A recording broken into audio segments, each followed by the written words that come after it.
Bismillahirrahmanirrahim. Assalamualaikum warahmatullahi wabarakatuh.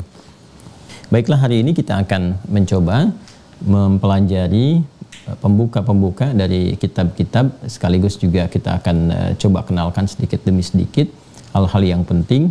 Sesungguhnya dari apa yang telah kita uraikan itu sudah banyak mewakili dari kitab-kitab yang menjadi rujukan. Namun demikian akan juga baik kalau kita perkenalkan dan kita juga bacakan beberapa hal-hal spesifik yang penting bagi kita untuk diketahui sebelum nanti kita masuk ke dua bagian terakhir. Yang pertama adalah kajian ayat-ayat Makkiyah. Jadi nanti kita akan turunkan surah-surah dan ayat-ayat Makkiyah yang memang secara spesifik ditujukan untuk penguatan akidah. Jadi fase sebelum hijrah ke Yathrib yang kelak menjadi Al-Madinah Al-Munawwarah, surah-surah yang turun utamanya adalah penguatan akidah. Ya, penguatan akidah, keimanan dikala nyaman dan dikala sulit khususnya. Karena fase-fase awal itu yaitu fase-fase yang penuh dengan ujian, fase-fase melewati tantangan. Dan demikianlah seseorang yang ingin mencoba menguatkan imannya, meraih kebahagiaan akan melewati liku ujian yang menguji kesungguhan imannya, menguji keseriusan bagaimana dia berkeyakinan. Di situ kalau kita berhasil melewati fase Makkiyah, maka kita akan memasuki fase kehidupan baru yang dengan izin Allah Subhanahu wa taala mengantarkan kepada pancaran-pancaran kemuliaan, kebaikan, kebahagiaan, ketenangan yang kelak juga bernuansa Al-Madinah Al-Munawwarah. Ada kaidah berkata begini ya, kalau ada satu kebaikan dalam waktu atau bahkan tempat, ya tujuan dimaksud bukan ingin menjadikan kita itu mengkultuskan waktu dan tempat yang dimaksudkan, tapi bagaimana meluaskan aura kebaikan dan kemuliaan di tempat dan waktu itu ke tempat-tempat dan waktu-waktu lainnya. Ya, di dalam Islam ada waktu-waktu yang mulia. Di hari-hari misalnya, ya ada sepertiga malam, waktu yang sangat baik.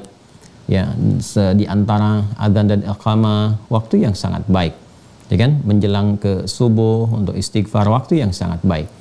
Ada lagi yang sifatnya misalnya ke Jumat, pekanan, kan? Senin dan Kamis untuk puasa, bahkan juga nanti Kamisnya terkait dengan amal-amal kita, ya bagaimana kemudian dikoreksi, dilihat oleh kita, karena pada keadaan itu juga Allah Subhanahu wa taala, kan? Seperti dalam hadis Nabi SAW yang sahih juga disebutkan menerima pelaporan-pelaporan dari malaikat yang setiap saat Allah Maha mengetahui. Bahkan sebelum dilaporkan pun Allah sudah Maha mengetahui. Ini untuk menunjukkan kepada kita bahwa semua apa yang Allah ciptakan, Allah tetapkan itu berfungsi baik, yang ditunjukkan kepada kita bahwa berjalan sempurna keseluruhannya. Nah, demikian juga dengan adanya Ramadan dan seterusnya. Spirit-spirit kebaikan yang ada di dalamnya sesungguhnya diarahkan, dilatihkan oleh Allah kepada kita untuk menyebar di setiap waktu. Puncaknya setahun sekali saat Ramadan itu kan. Ya bukan berarti kita harus mengkultuskan Ramadannya. Atau boleh jadi kita hanya fokus di Ramadannya saja, sementara 11 bulan berikutnya kembali kepada keadaan-keadaan sebelum Ramadan. Itu yang tidak diinginkan. Jadi diberikannya waktu yang baik seperti Ramadan dalam sebulan, supaya kebaikan di Ramadan itu menyebar di 11 bulan berikutnya. Kan? Likai tasyi'a, supaya menyebar gitu kan, khairatuha, kebaikan-kebaikan yang ada di waktu-waktu yang mulia itu, baik Ramadan ataupun yang lainnya, fi baqiyatil awqat, di sisa-sisa waktu-waktu yang lainnya. Jadi jangan sampai saat Ramadan rajin baca Al-Quran, saat Ramadan rajin berbagi, saat Ramadan rajin qiyam malam, ya tapi latihan di waktu itu tidak kemudian diterapkan di sisa waktunya. Orang yang biasa makan kerupuk 30 hari, maka hari berikutnya ketika kerupuknya tidak ada, dia akan gelisah dan bertanya, mana kerupuknya, kan? Dan seharusnya pasca Ramadan itu membentuk kebiasaan, kekuatan, kebaikan. Itu diantara filosofinya. Demikian juga tempat. Jangan sampai saat di Mekah misalnya kan, rajin, bagus, semangat. Memang spiritnya berbeda. Motivasinya tidak sama. Tapi hikmahnya, ya ini yang paling penting yang kita pelajari. Hikmahnya adalah, itu tempat untuk melatih diri kita, untuk mendekat kepada Allah. Sehingga saat kembali dari situ, suasana itu terbawa, auranya nampak. Makanya orang kalau awal-awal pulang dari Mekah kan, dari Madinah kan terasa tuh, ya ke masjidnya, ibadahnya itu yang dipertahankan, dilatih. Kebiasaan yang dibangun selama di Mekah, di Madinah itu dibawa, dipraktekkan kembali sehingga semua aura kebaikannya melekat dalam kehidupan kita. Itu konsepnya seperti itu. Ya, gambarannya demikian. Karena itulah terkait juga dengan akidah, teman-teman sekalian. Nah, ini penting bagi kita untuk mengaji, untuk melihat ya bagaimana perjalanan itu diberikan kepada kita. terutama dari aspek-aspek sejarah yang bisa digali. Ya, seperti kita pelajari fase-fase Makkiyah. Nabi SAW sebelum hijrah ke Yathrib, ke Al-Madinah Al-Munawwarah, maka semua nilai-nilai, kesan-kesan, wahyu-wahyu yang diturunkan pada saat itu memberikan gambaran kepada kita tentang miniatur praktek keimanan yang akan kita lalui. Walaupun berbeda ruang, berbeda tempat, berbeda keadaan. Ya, kan generasinya sudah berganti. Mungkin keadaannya tidak sama, tapi substansinya serupa. Setiap orang yang akan beriman akan melewati ujian, dari ujian yang ringan sampai mungkin ujian yang menggoncang kepada jiwa. Ya, sekarang kita dihadapkan pada tantangan-tantangan ujian, mungkin di masa Nabi SAW bentuknya tidak seperti ini, ya, tapi substansinya serupa. Kalau dulu kan disoal, ya kan, baik dengan syair-syair, ya, baik dengan tuduhan-tuduhan dan sebagainya. Kekinian mungkin perangkatnya berbeda, tapi substansinya serupa, ya, pendangkalan-pendangkalan akidah, kemudian ujian-ujian pemikiran dan sebagainya. Dan itu harus dijawab, diselesaikan, dan tuntas itu dengan bimbingan-bimbingan wahyu sebetulnya. Sudah selesai. Jadi kalau kita keluarkan surah-surahnya, yang menariknya sesungguhnya ayat-ayat dan surah-surahnya sudah banyak itu dihafalkan. Itulah fitrahnya gitu. Jadi surah-surah melekat yang pada jiwa kita yang umum dibacakan, umum itu kan awam namanya. Ya, kata kerjanya amma. Amma ya'ummu, gitu kan? Yaitu dari kata amma itu kan mengakar dari situ, terlahir hybridnya kan awam. Ya, am itu seakar dari situ. Ya, ta'mim seakar dari situ. Ya, jadi semua kata-kata yang awam, am, gitu kan, itu seakar dengan verbnya dari kata ain, kemudian mim ditasydidkan jadi amma, ya kan, sesuatu yang umum, gitu kan. Nah, dari situ muncul kata awam, melekat pada setiap jiwa orang-orang beriman, mudah dihafalkan kalangan awam, maksudnya umum, secara umum, ya kan? Itu tanpa disadari surah-surah itu adalah benteng akidah sebetulnya, surah-surah yang terkait dengan penguatan akidah. Makanya kita umumnya kan banyak menghafal juz amma kan, ya. Juz amma itu bisa dipahami dengan dua hal. Yang pertama adalah juz yang dibuka dengan kalimat amma di awal surahnya, karena dibuka dengan an-naba, amma yatasaalun, karena itu disebut dengan juz amma. Juz ke-30 terakhir yang dibuka dengan kata amma di surah an-naba. Ya, nah, ada yang kedua dari segi maknawi. Ya, dari segi maknawi itu digambarkan ini juz yang umumnya diketahui, mudah dihafalkan oleh orang-orang Islam, orang-orang beriman. Ya, kenapa menjadi mudah? Salah satu hikmahnya bukan hanya desainnya itu digunakan untuk sholat sebagai kemudahan dalam ibadah, tapi lebih daripada itu kalau kita gali di antara rahasianya adalah menjadi mudah karena ini ayat-ayat yang otomatis menguatkan fondasi keimanan. Jadi surah-surahnya kalau kita pelajari, digali, itu lebih menguatkan keimanan kita, jiwa kita. Ya, ada yang membangun ketenangan, kenyamanan saat dikucilkan ketika misalnya memeluk Islam atau ingin lebih dekat dengan Islam, dengan tuntunan agama. Ya, ada pengucilan, ada tuduhan, ada macam-macam. Itu mengatasinya ada di situ. Ya, surah-surahnya ada di situ. Ya, bagaimana kita mengkaji Ad-Duha, Al-Insyirah, gitu kan? Dari gangguan-gangguan yang sifatnya bahkan ada gangguan spiritual, yang sifatnya magic dan seterusnya, gitu kan? Nah, itu juga ada nanti surah-surahnya dan sebagainya. Nah, itu nanti kalau kita sudah sampai ke surah-surah itu, ngajinya selesai, dengan penjagaan sahabat tentang itu juga tuntas, baru kita masuk bagian terakhirnya ke dialektika, masa-masa era pasca wafatnya Nabi sallallahu alaihi wasallam, masa sahabat, tabi'in, kemudian nanti munculnya golongan-golongan, pengaruh-pengaruh pemikiran-pemikiran di masa keemasan Islam. Nah, itu jadi pengetahuan saja. Ya, bukan materi pendalaman. Itu jadi pengetahuan untuk menghadapi tantangan. Sehingga nanti dari situ muncul sikap bijak. Ya, bagaimana kita menyikapi hal-hal demikian yang muncul dan berpegang teguh kepada yang benar. Nanti yang kita akan dapati dari situ puncaknya adalah tentang hadis Nabi Sallallahu Alaihi Wasallam itu, yang umat terbagi kepada berapa golongan dan sebagainya, dan nanti ada satu yang berpegang teguh kepada Alkitab dan Sunnah, yang itu yang akan dipegang kuat, ya. Nah, itu kemana arahnya? Ini kurikulum yang sedang kita kaji. Jadi kurikulum dasarnya ini yang kita bahas, yang jauh dari perpentangan, ya kan? Jauh dari perselisihan-perselisihan, semua akan sepakat. Yang kita bahas ya lebih daripada 50 episode. Ya, ini mungkin sudah episode yang ke-60 sekarang ini. Kalau kita mau kaji, itu nggak ada perbedaan pendapat di situ. Mau aliran manapun termasuk, ya. Kalau kita berada di frame keislaman, frame keimanan, semua akan sepakat.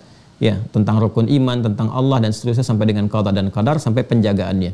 Nah, nanti detail-detail terkait dengan itu kita akan kaji, dan ini yang akan kita pegang teguh. Ini yang abadi sifatnya. Akan terus berlanjut, akan dipegang oleh setiap insan beriman. Ya, sampai sekarang kan kita tidak pernah menyampaikan tentang atau membahas ya atau bahkan mengurai perbedaan pendapat ulama tentang apa yang kita kaji. Qul huwallahu ahad, ya qul huwallahu ahad, kan? Iman kepada malaikat terus sampai dengan selesai ya rukun-rukunnya, sampai kemarin kita mengaji tentang penyakit-penyakitnya, itu semua persepsinya serupa. Nggak akan ada perbedaan. Nah, ini kurikulum hakiki yang kita pegang sampai wafat tuh, ini yang kita pegang. Ya, jadi bukan larut kepada perbedaan ini, perbedaan itu, perselisihan ini, perselisihan itu. Ya, habis nanti waktu kita ke situ. Ya, sementara implementasi dari akidah untuk beribadah malah semakin berkurang. Jadi sibuknya malah adu argumentasi. Ya, sibuknya terjebak dalam dunia-dunia dialektika. Itu yang nanti menyita waktu berlebihan. Sehingga untuk ibadahnya, untuk menguatkan pada jiwa kita, orang dulu kan simpel-simpel. Ya, kita aja di masa, ya saya mengalami waktu kecil 90-an itu kan nggak serumit sekarang gitu dialektikanya, ya kan? Ya orang kan tinggal akidahnya sudah jelas Islam, tinggal beribadah, tinggal nyaman, ditekuni, ya sore-sore mengaji, malam-malam menyimak, siang-siang sekolah, kalau yang lain bertani malam mengaji dan sebagainya. Jadi simpel gitu.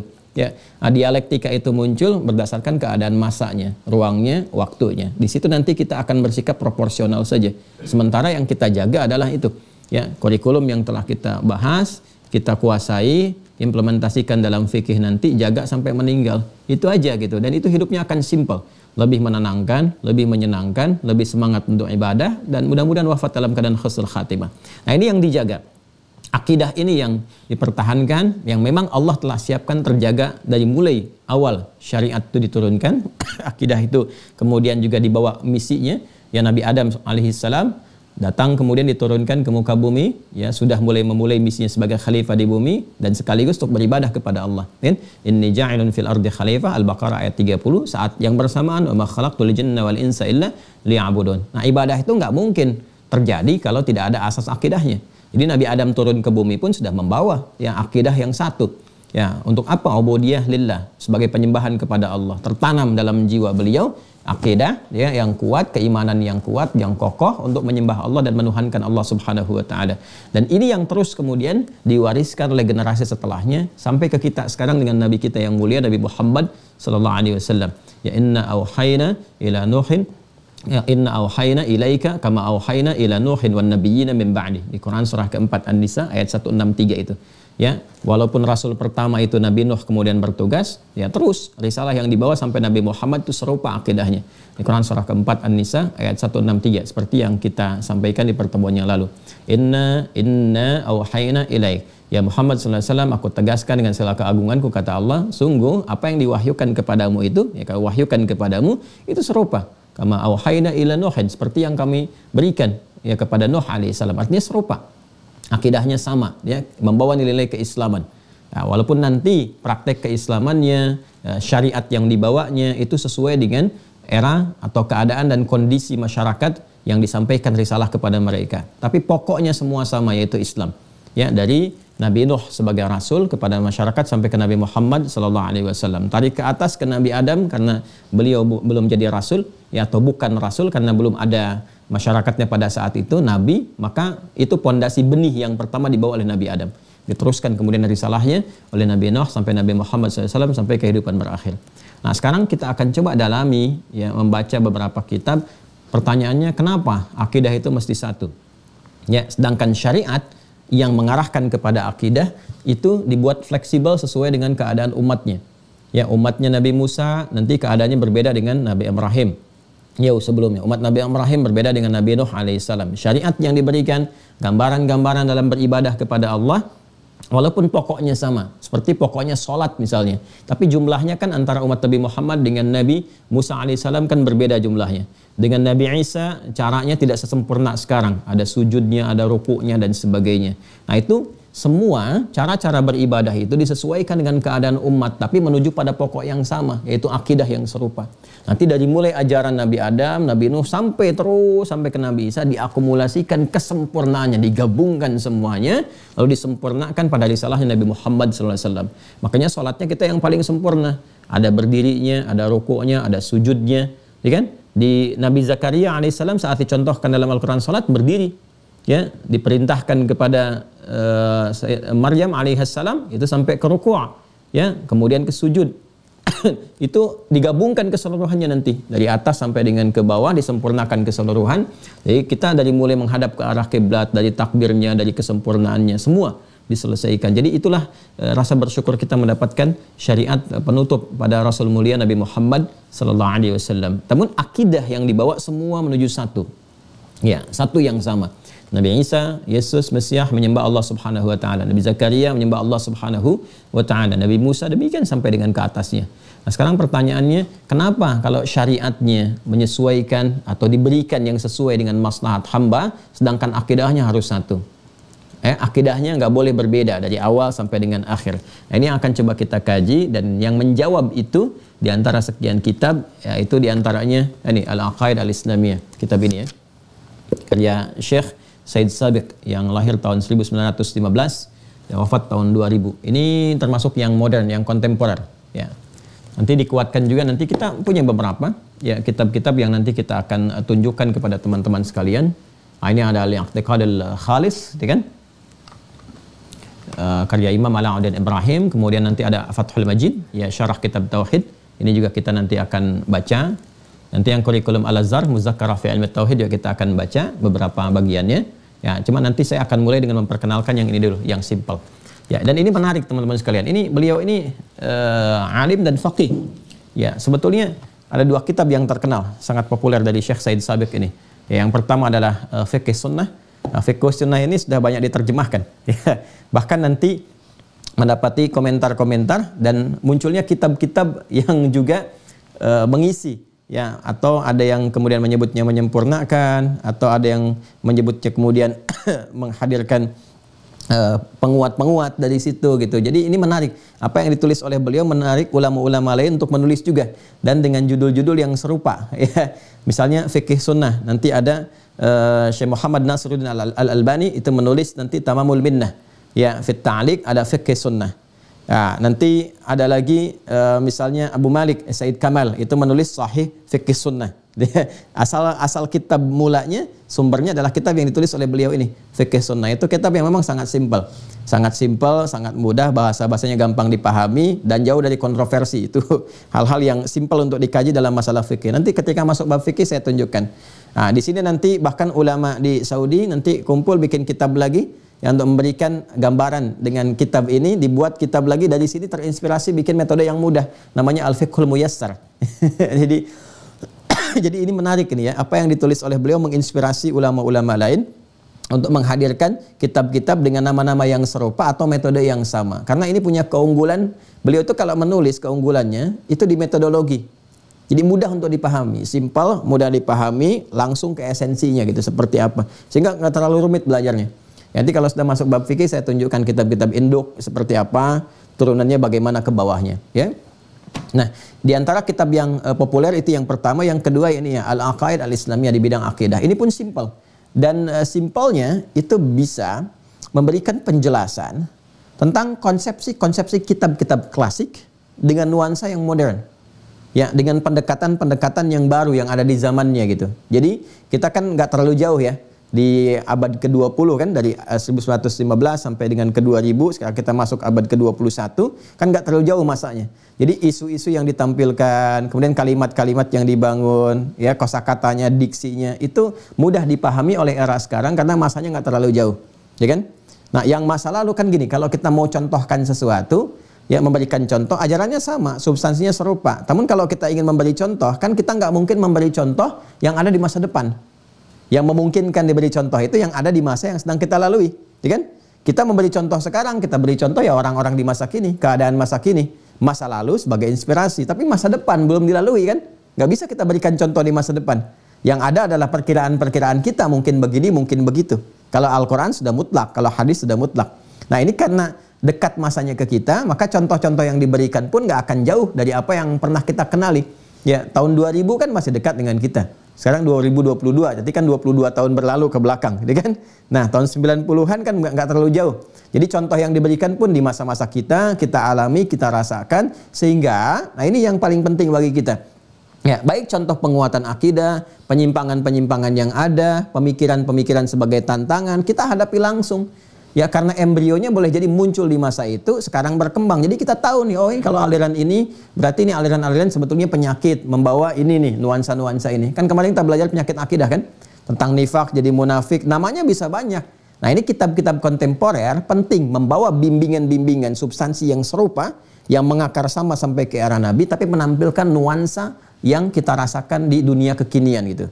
Ya, jadi kita tahu penyakitnya. Kalau dulu kita melihat misalnya ada Mu'tazilah, dengan Qadariyah, Jabariyah, itu kan masa-masa dulu istilah-istilahnya, kan? Kekinian itu bertransformasi nanti namanya.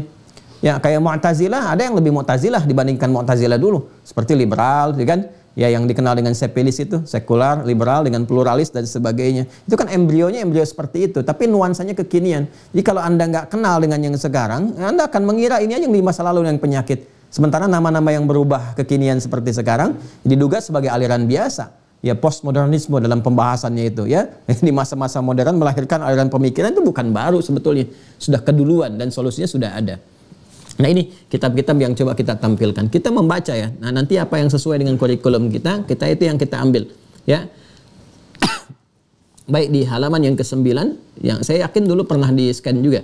Ya, pernah di-upload juga. Jadi kalau Anda masih pegang yang Al-Aqaidah Al-Islamiyah, dulu kan yang Mafhumul Iman awal Aqidah itu. Ya, kita sudah sampaikan intinya.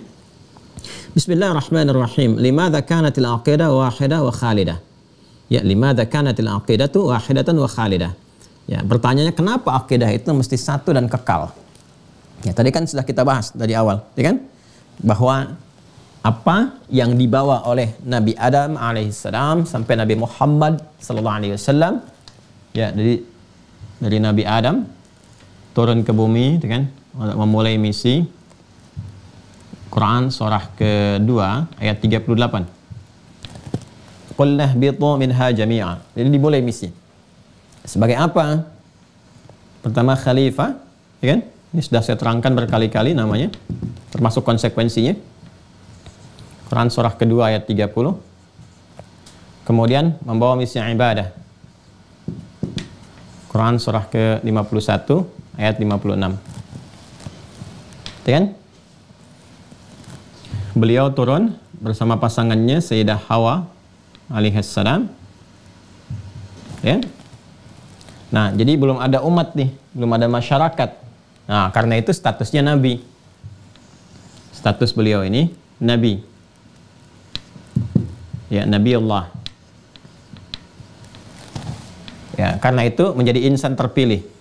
Insan terpilih itu kan nanti bisa nabi statusnya, bisa rasul, kan? Bisa dari kalangan aulia, ulama, salihin. Ya, jadi kalau digabungkan nanti itu dipilih, itu istofa, pilihan-pilihan khusus yang memberikan kesan baik dan misi, itu bahasa Arabnya istofa namanya. Istofa. Ya. Kalau melekat kepada orang menjadi identitas disebut Mustafa. Ya. Makanya kita menyebut Rasulullah SAW dengan nama Mustafa yang terpilih. Nah ini bukan hanya sekedar terpilih, tapi dipilih untuk membawa kesan keutamaan tertentu dan misi-misi tertentu. Ya, bisa nanti nabi, bisa kalangan rasul, bisa kalangan aulia as-salihin minal ulama, dari kalangan ulama dan turunannya. Kalau kita gabungkan keseluruhannya nanti ada di Quran surah ketiga, di Islam itu lengkap sekali, ayat 33. Ya. Jadi bukan hanya paparan tapi lengkap dengan pondasi dalilnya, keterangannya yang sifatnya valid. Innallaha astafa Adam, ya, sebagai nabi. Kemudian juga nanti turun dengan pasangannya Sayyidah Hawa alaihissalam. Nah, keduanya nanti membangun rumah tangga dengan misi ini sebagai khalifah dan juga untuk beribadah. Ya, saat berumah tangga ini nanti melahirkan keturunan-keturunan dari beliau. Quran surah berlahir keturunan. Ya, dalam berumah tangga keturunan yang menyebar. Ini berumah tangga. Hadirkan keturunan yang menyebar. Quran surah keempat ayat 1. An-Nisa ayat 1. Ya ayuhan nasu taqu rabbakumul ladzi khalaqakum min nafsin wahidah Adam wa khalaqa minha zawjaha Hawa wa batta minhuma rijalan katsiran wa nisaa. Berketurunan, ya kan? Nanti dari keturunan ini melahirkan komunitas. Mulai bersuku-suku, mulai berkomunitas, bermasyarakat, berkelompok, ya, RT, RW dan sebagainya sampai dengan menyebar. Nanti ini komunitas yang bersuku-suku, ya. Ada di Quran surah ke-49 ayat ke-14. ayat 13, maaf, ayat 13. Ya. Quran surah 49 ayat ke-13. Ya ayyuhan nasu, ini ya ayyuhan nas, ya ayyuhan nas. Ya ayyuhan nasu inna khalaqnakum min dzakarin wa untha. Hai semua manusia, kami ciptakan kalian dari keturunan Adam, itu ada yang laki-laki dan perempuan. Wa ja'alnakum syu'uban wa qabail. Dan kami tetapkan keadaan kalian itu berkomunitas dan bersuku-suku. Lita'arafu, supaya membangun harmoni, menuntaskan misi ini. Tahu dari mana misi ini? Ya, yang dituntaskan. Ujung ayatnya lihat, inna akramakum indallahi atqakum.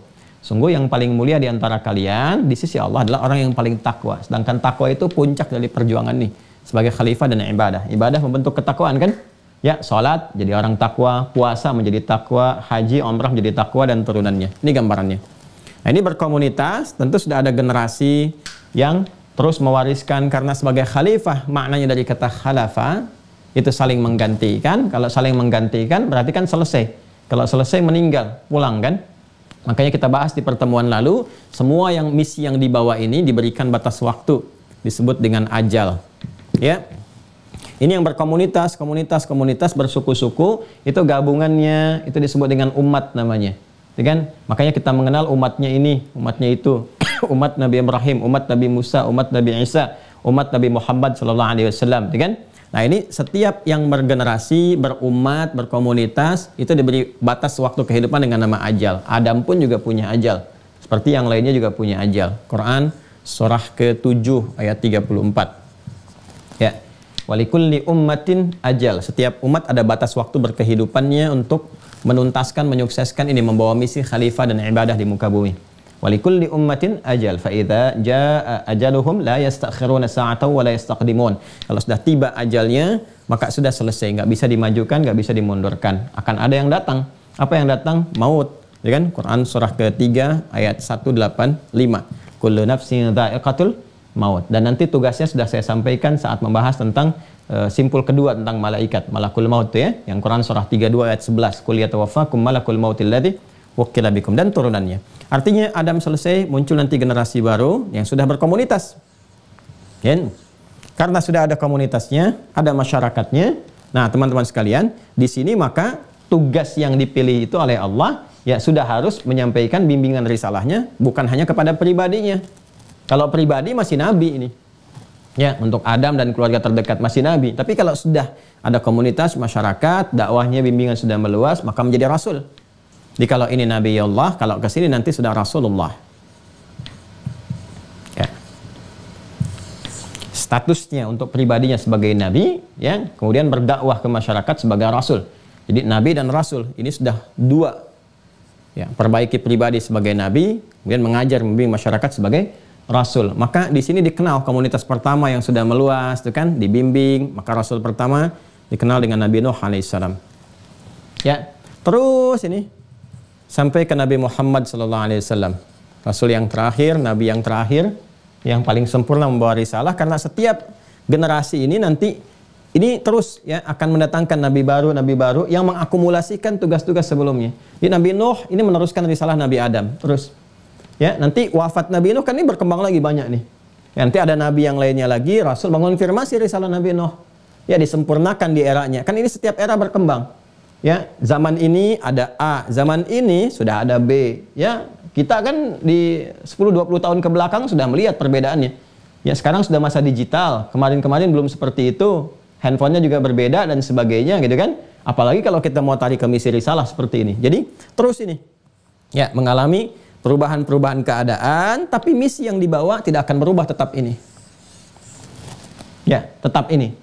Jadi teman-teman sekalian, ini yang dimaksudkan tadi istafa dari kalangan Nabi, innallaha astafa Adam wa Nuha. Ya, nanti pindah generasi, ada lagi yang lain, wa ala Ibrahim.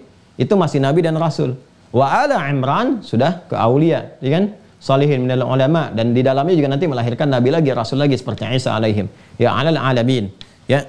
Seperti Isa alaihi salam dan turunan-turunan yang lainnya. Jadi ini yang ingin saya gambarkan. Semua gambaran ini, ya, perjalanan ini itu membawa misi yang sama ini. Tuh. Untuk menuhankan Allah, mengesahkan Allah, gitu kan? Dan menerjemahkan semua fungsi ibadah, menuhankan, mengesahkan itu kemana? Ini dalam tugas-tugas keduniaan. Nah, sedangkan ibadah itu pondasinya akidah. Nggak mungkin bisa ibadah kalau nggak ada akidah. Ya kita mau nyembah siapa? Kalau nggak ada dasar kekuatan untuk penyembahannya, keimanannya nggak ada.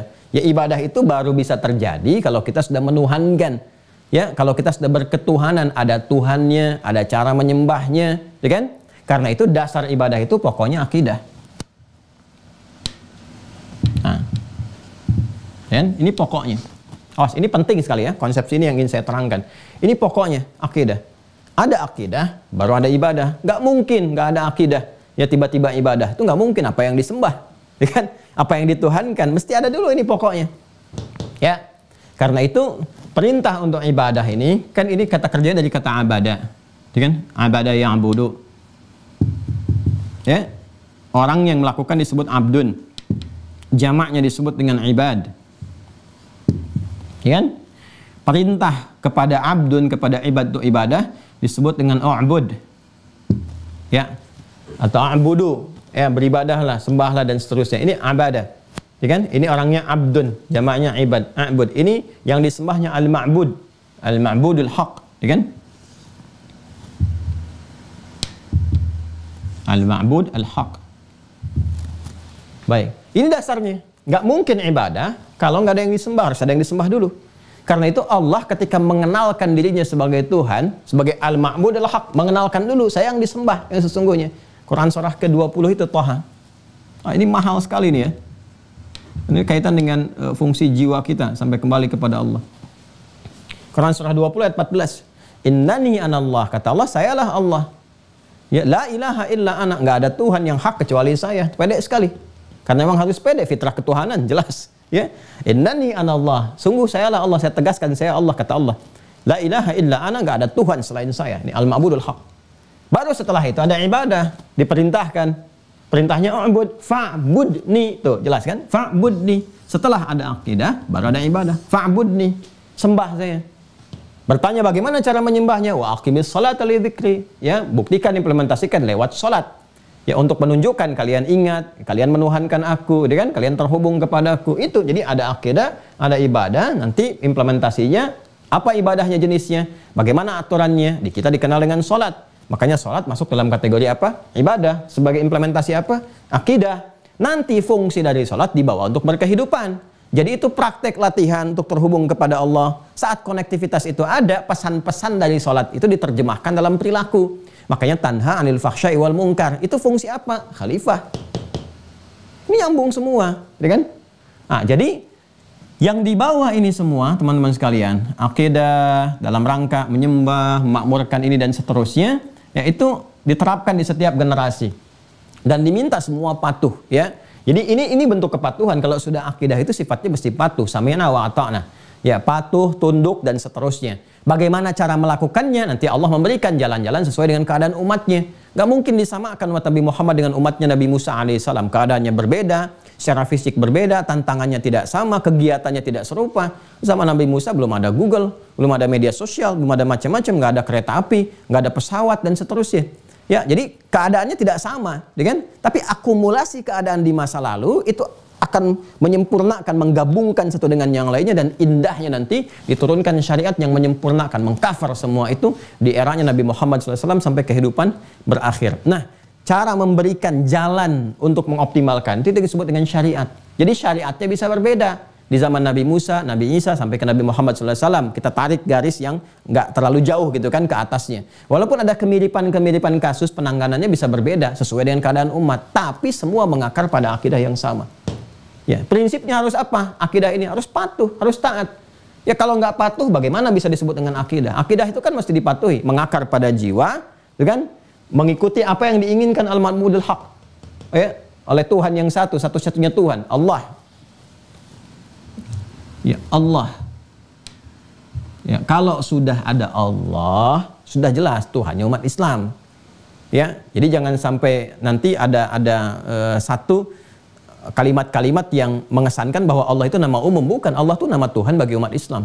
Makanya orang jahiliyah saat bertanya dulu itu, ya, kul, ya, katakan kan Muhammad SAW, Allah turunkan surah Al-Ikhlas itu, kul huwallahu ahad, dialah Allah, ya kan? Kenapa turun surah itu? Karena dulu waktu awal-awal turun itu menggunakannya dengan menggunakan kata Rabb, menggunakannya dengan menggunakan kata Rabb. nama umum yang memberikan perhatian. Seperti saya bahas di awal-awal dulu. Memberikan perhatian, kebutuhan, rasa sayang, dan sebagainya. Itu kan perhatian, perawatan, tanda-tanda, dan seterusnya. Nah itu orang-orang kafir Quraisy pada masa itu merasakan bahwa ini Lata, Manat, Uzza juga. Lata, Manat, Uzza, Hubal, dan sebagainya. Itu punya fungsi Rabb juga. Jadi mereka menyebutnya ini berhala-berhala itu dengan Rabb juga. Maka dari itu mereka mengatakan kepada Nabi Muhammad, siapa nama Rabbmu itu? Ya, kalau cuma Rabb, ini Lata juga Rabb kami, Uzza Rabb kami, kata mereka. Jadi kan Hubal Rabb kami, kata mereka, berhala yang terbesarnya. Maka turun surah Al-Ikhlas untuk menanggalkan semua itu dan mengarahkan kepada Tuhan yang hakul. Katakan Muhammad SAW, huwa, yang dimaksud Rabb itu, dengan Allah, dialah Allah Subhanahu wa Ta'ala. Ahad, yang punya sifat ahad, yang pernah saya terangkan dulu. Ya, jadi kalau sudah disebutkan Allah, sudah. Itu Tuhannya umat Islam. Jelas ya? Karena nanti kalau sudah masuk ke dialektika, saya tunjukkan ada satu pembahasan khusus tentang orientalis dan misionaris. Nanti saya sudah belajar, yaitu ada bukunya sendiri. Nanti di antara kalimat yang dimunculkan supaya kita ada keraguan dan sebagainya, seakan-akan dibuat Allah itu nama umum bagi Tuhan. Ya, sehingga nanti seakan-akan ada kesan pertanyaan, ini Allah saya, Allah kamu siapa? Gitu kan? Nah itu pertanyaan yang rancu, karena Allah itu kalau sudah disebutkan ya sudah mengacu pada Tuhannya umat Islam. Jelas ya? Nah ini al-ma'budul haq. Jadi setiap yang terhubung ke sini, ini yang disebut dengan akidah. Dan sifatnya harus dipatuhi, harus ditaati. Patuh, taat. Oh jelas ya, Anda sama pimpinannya patuh, taat. Kalau nggak patuh, nggak taat, pimpinan birokrat keluar kan, pindah posisi, dimutasi atau selesai. Ya di pekerjaan Anda kalau nggak patuh, nggak taat, ya pada garis komandonya selesai. Di militer apalagi. Ya jadi Anda bayangkan dalam kehidupan dunia saja ada garis kepatuhan, ketaatan pada yang tinggi. Maka dalam akidah sudah pasti lebih daripada itu karena sifatnya maha tinggi. Ya maha segalanya. Karena itu mesti ada kepatuhan, ketundukan dari dasar ini. Nah patuh, tunduk, taat itu bahasa Arabnya aslama yuslimu. Aslama yuslimu.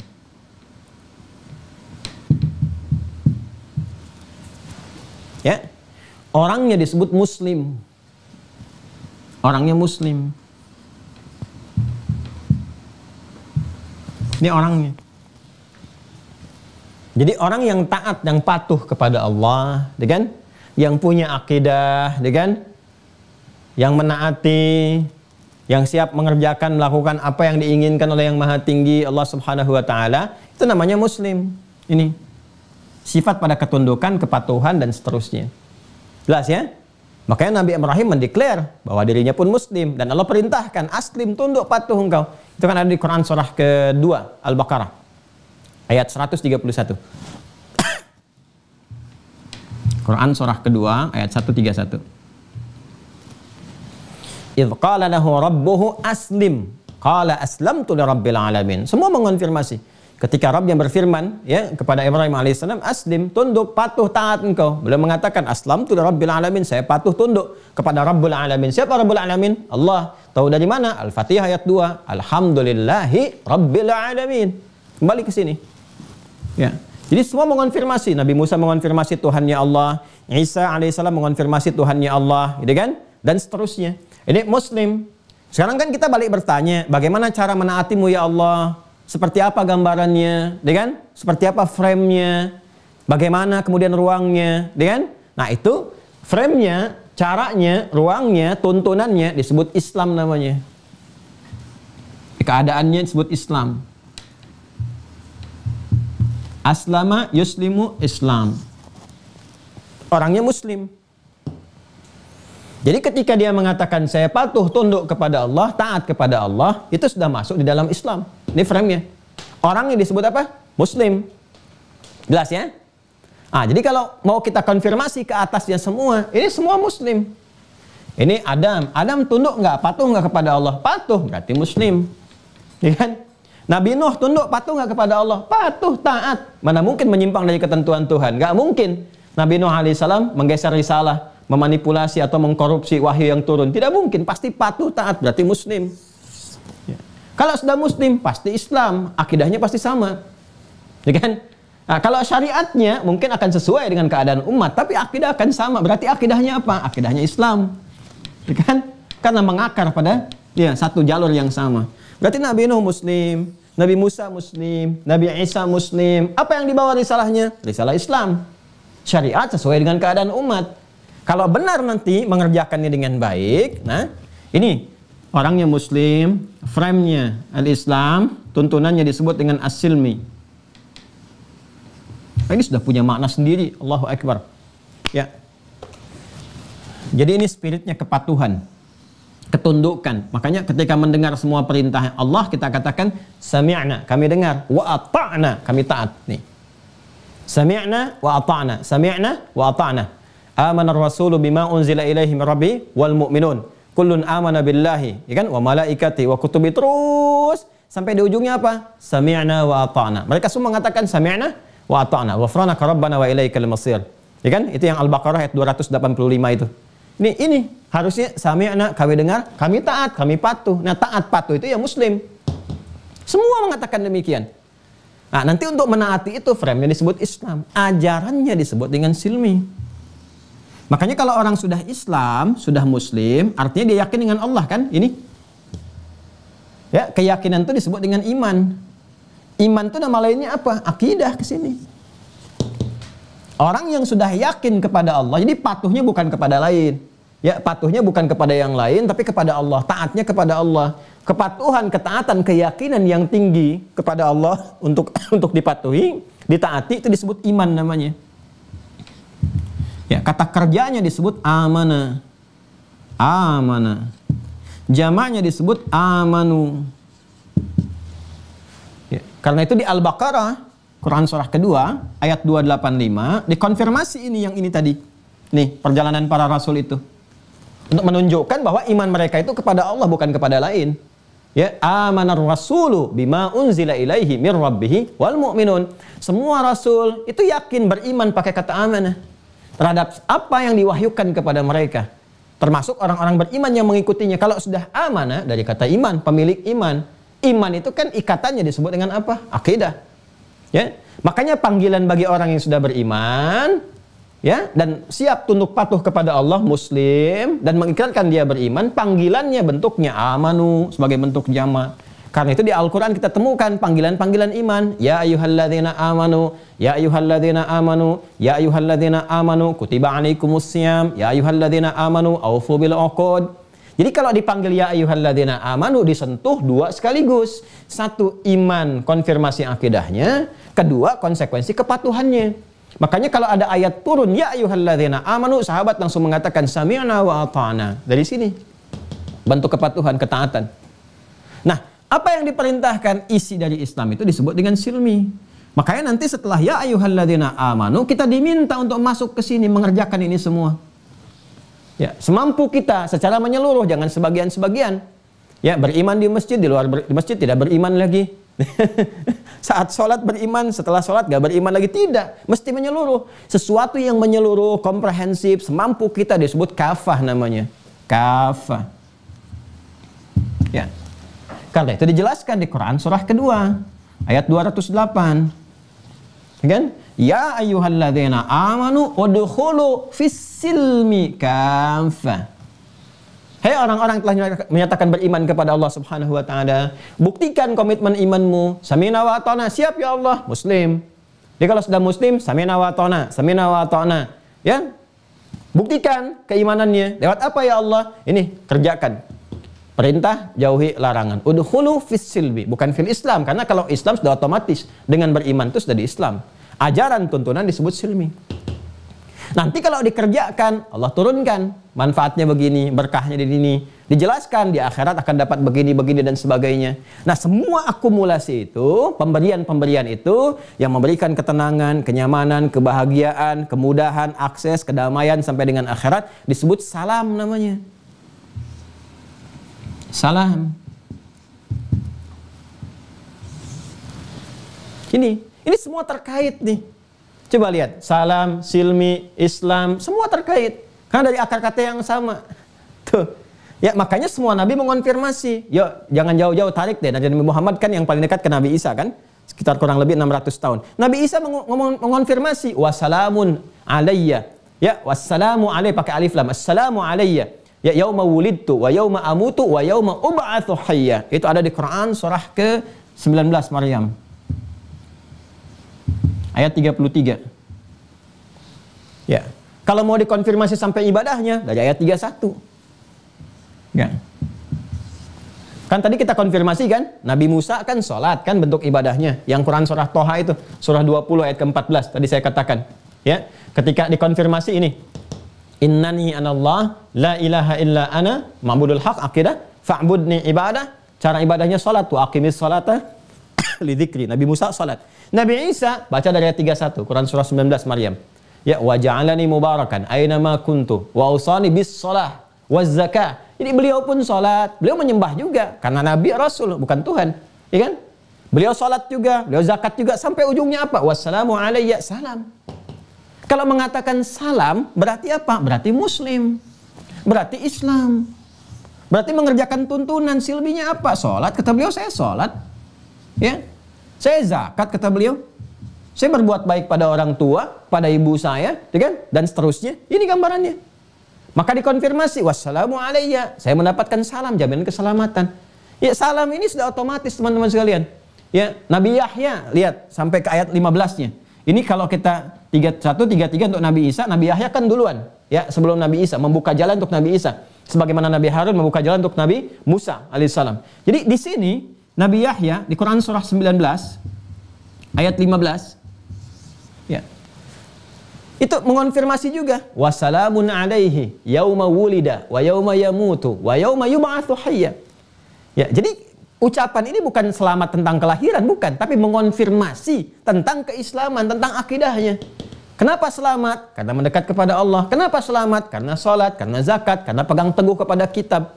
Ini kan ayat 15 didahului ayat sebelumnya. Dari ayat 12 itu kan kalau kita baca, ya Yahya khudhil kitaba biquwwah wa atainahul hukma sabiyya, kan wa hananan min ladunna wa zakatan wa kana taqiyya wa barram biwalidayhi wa lam yakun jabbaran asiyya wa salamun alaihi yauma wulida wa yauma yamutu wa yauma yub'atsu hayya.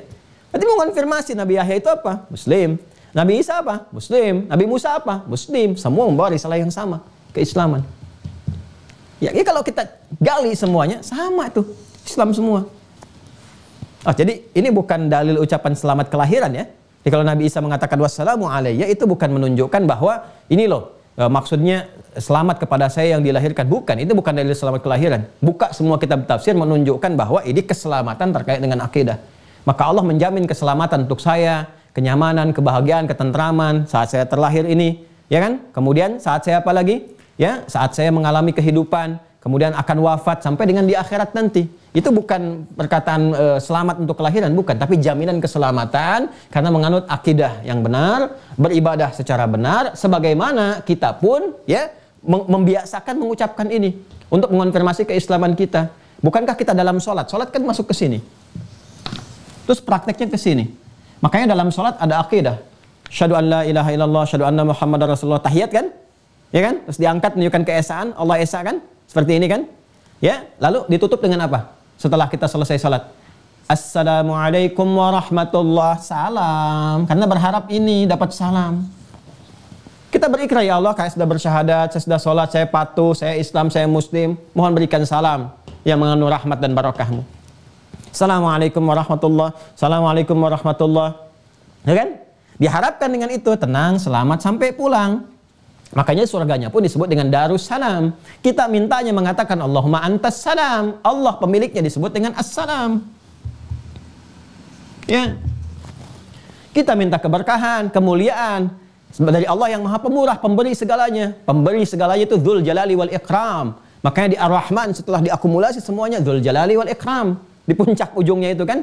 Maka kita mengatakan diajarkan oleh Nabi Allahumma antas salam wa minkas salam. Dengan tabarakta ya Dzul Jalali wal ikram. Kalau mau kita lengkapi dengan doa, kita kumpulkan semuanya, kita gabungkan sampai ke surganya. Allahumma antas salam wa minkas salam wa ilaika ya'udus salam fahayyina rabbana bis salam wa adkhilnal jannata daras salam tabarakta ya dzal jalali wal ikram.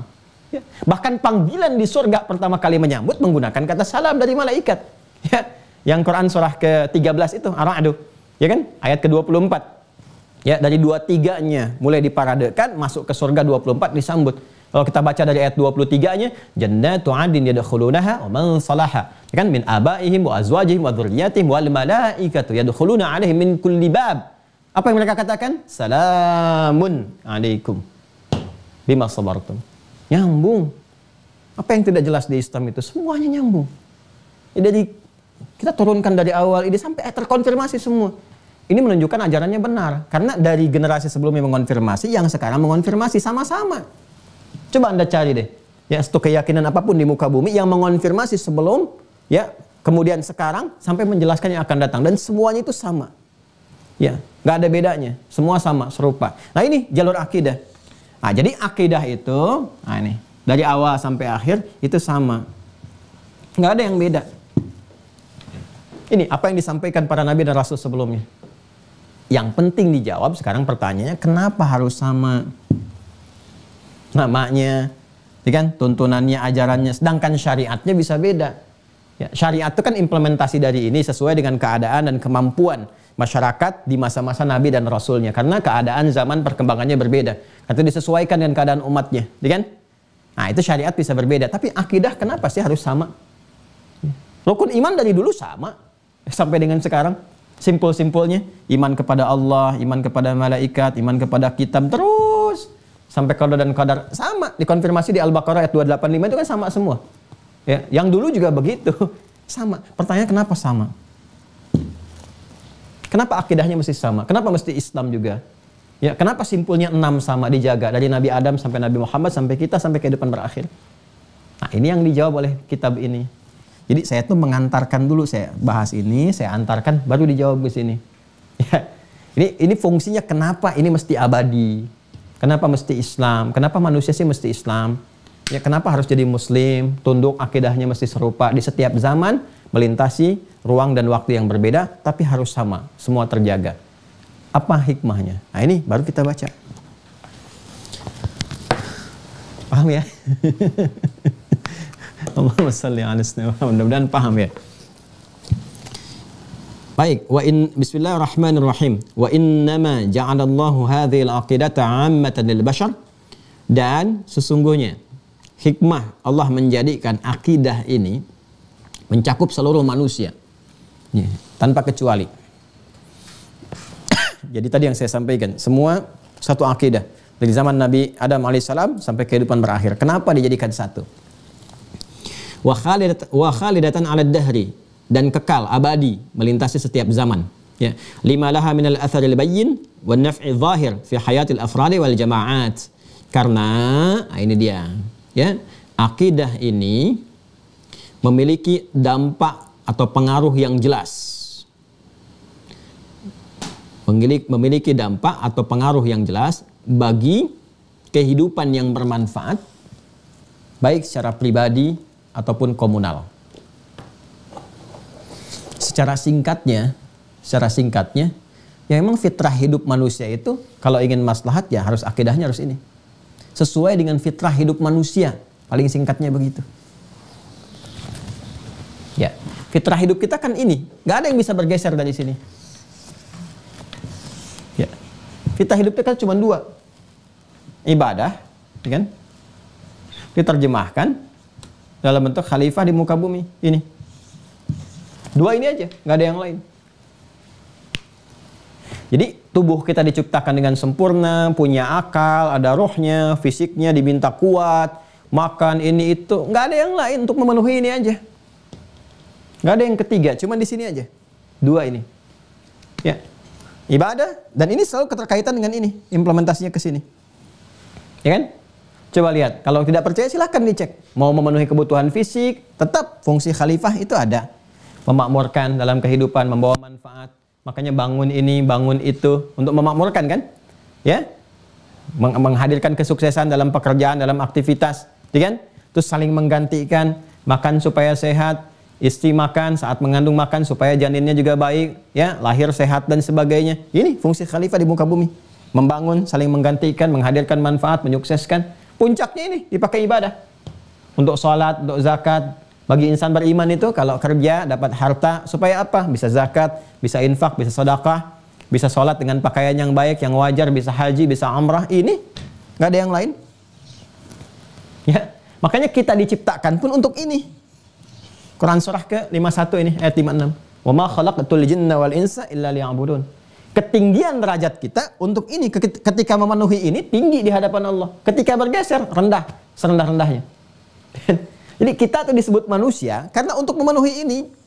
Allah menciptakan kita itu untuk ini. Karena malaikat sudah ada sebelumnya, jin sudah ada. Kita itu bashar diciptakan, manusia diciptakan untuk ini. Karena saat Allah memviralkan penciptaan manusia, inni khaliqum basyara, saya akan mencipta bashar, Quran surah 15 ayat 28, itu kan diviralkan kepada malaikat, kepada jin yang sudah ada sebelumnya. Untuk fungsi ini. Manusia itu ada di esensi ini. Jadi kalau bergeser dari sini hilang ya nilai kemanusiaannya di sisi Allah Subhanahu wa taala. Harus balik ke sini. Sedangkan pondasi untuk ini itu nggak ada yang lain kecuali akidah.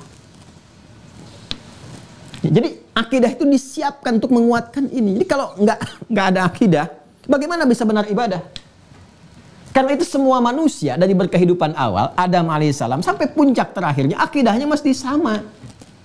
Karena akidah ini pondasi untuk menjalankan ibadah, pondasi untuk menjadi khalifah di bumi. Kalau ininya beda, ini nggak akan maksimal. Ya, silahkan cek. Kalau akidahnya nggak sama, ibadahnya pun nggak akan sama. Akidahnya berbeda, akidah bukan Islam, nyembahnya nggak mungkin ke Allah. Pasti beda. Ya. Dan nggak akan ada satupun ya kecuali Islam yang membahas konsepsi akidah itu dengan terang benderang, karena konsepsinya bukan buatan manusia, langsung disiapkan oleh Allah. Lihat korelasinya tuh yang tadi saya terangkan. Sampai ke simpul iman. Di iman ada 6 simpul lagi. 6 simpul. Dan 6 simpul ini terkait dengan ini semua, dengan kehidupan kita. Tentang Allah menerangkan kepada kita siapa yang mewajibkan kepada kita. Kita kenalin dulu, fa'alam annahu la ilaha illallah. Diterangkan sifat Allah tuh begini, ya kan? Nama-namanya begini, aspek ketuhanannya begini, perawatannya begini. Makanya nanti ada yang merumuskan itu, setiap masanya berbeda-beda. Sampai nanti yang paling kontemporer, yang paling mendekat kepada kita, nanti ada Syekhul Islam Ibnu Taimiyah misalnya. Ini yang uluhiyatnya, ilahiyatnya, yang rububiyahnya, ini asma wa sifat. Yang sebelumnya nanti ada lagi generasi-generasi lagi. Ya Abdul Hasan Al-Asy'ari, Syekh juga, Syekhul Islam ya. Terus ke bawahnya lagi. Ya, itu menerangkan lagi nih konsepsinya. Ini yang sifat-sifat yang mudah untuk diketahui, yang pokoknya ada sekian, yang paling gampang diketahui. Ya, gambarannya nanti ada 99 ke atasnya. Yang dasar-dasarnya ini yang 20, ini kenalin yang pokoknya. Ya bukan membatasi, tapi memberikan gambaran yang pokok, ke atasnya juga sama, semua pokok. Cuma ini kalau Anda ingin mudah memahami, nih, disimpelkan seperti ini. Jadi setiap kurikulum sesuai dengan keadaan umatnya. Tapi intinya menjelaskan tentang ini. Yang mau saya gambarkan adalah, di mana Anda bisa mendapatkan keterangan sejelas ini. Menerangkan tentang penciptanya, bagaimana sistem kehidupan itu dibuat, ditunjukkan kepada kita, tentang malaikat dijelaskan dengan lengkap. Ini malaikat yang bertugas begini, ini tugasnya. Kalau kamu merasakan ini fungsi malaikat yang ini. Kalau ada yang meninggal, ini yang nyabutnya yang ini. Diberikan tandanya di semesta. Nanti kehidupan berakhir nih, ada ruangnya begini. Yang niup sesakalanya malaikat ini. Begitu NASA meriset, persis sama. Ya, tentang kitab dijelaskan, dari mulai awal sampai dengan akhirnya. Tentang Rasul dijelaskan. Ini Rasulnya si fulan di masa ini. Umatnya begini, kejadian begini. Nanti di semesta membuktikan kepada kita. Sejarah melihat, oh benar nih. Ada umatnya, ada kaum Ad, ada Thamud, peninggalannya ini dan seterusnya. Jadi kalau jejaknya sampai ditemukan, dilihat oleh mata kepala kita sendiri, belum yakin juga dengan cara apa lagi diyakinkan. Lengkap semua. Jadi memang 6 simpul ini dasar kehidupan kita. Kalau simpulnya bergeser, salah ini semua. Itulah alasannya mengapa, ya secara singkat yang saya terangkan, mengapa akidah itu mesti sama. Pertama, supaya ibadahnya benar. Kalau ibadahnya salah, maka bergeser dari fitrah kehidupan yang pertama. Kalau ini ibadah sudah benar, ini akan pasti sukses. Fungsi khalifah itu kan makmur. Makmur itu manfaat, sukses, baik, pasti benar. Buktinya apa? Buktinya saat akidahnya itu diluruskan, dibenarkan di masa Nabi Muhammad, kan ada penyimpangan dari sini nih. Menyimpang, nyembahnya di Kelata, ke Uzza, ke Manat dan sebagainya. Ya, di Romawi berbeda, Persia berbeda. Datanglah diutus Rasul terakhir penyempurna. Nabi Muhammad SAW dikembalikan lagi kepada akidah yang benar. Jalan yang benar, petunjuk yang benar. Apa yang terjadi? Jadi peradaban kan? Jadi Al-Madinah, Al-Munawwarah menyebar semua, punya peradaban di barat, di Andalusia dan seterusnya, di timur, Baghdad dan seterusnya, menyebar semuanya, sukses. Yang menarik adalah ketika ditinggalkan ini, akidah bergeser lagi. Quran dari Quran bergeser, dari sunnah bergeser, dari sini bergeser, mundur lagi. Ini kenapa? Karena keluar dari fitrah. Coba kalau balik lagi semua, kaji lagi Al-Qurannya, belajari lagi. banyak yang dahsyat. Sekarang banyak perbuatan-perbuatan yang nggak bermanfaat, tapi investasi ke waktunya malah lebih banyak. Ya. Kenapa nggak kita fokuskan ke sini? Yang jelas inti kehidupan kita ada di sini.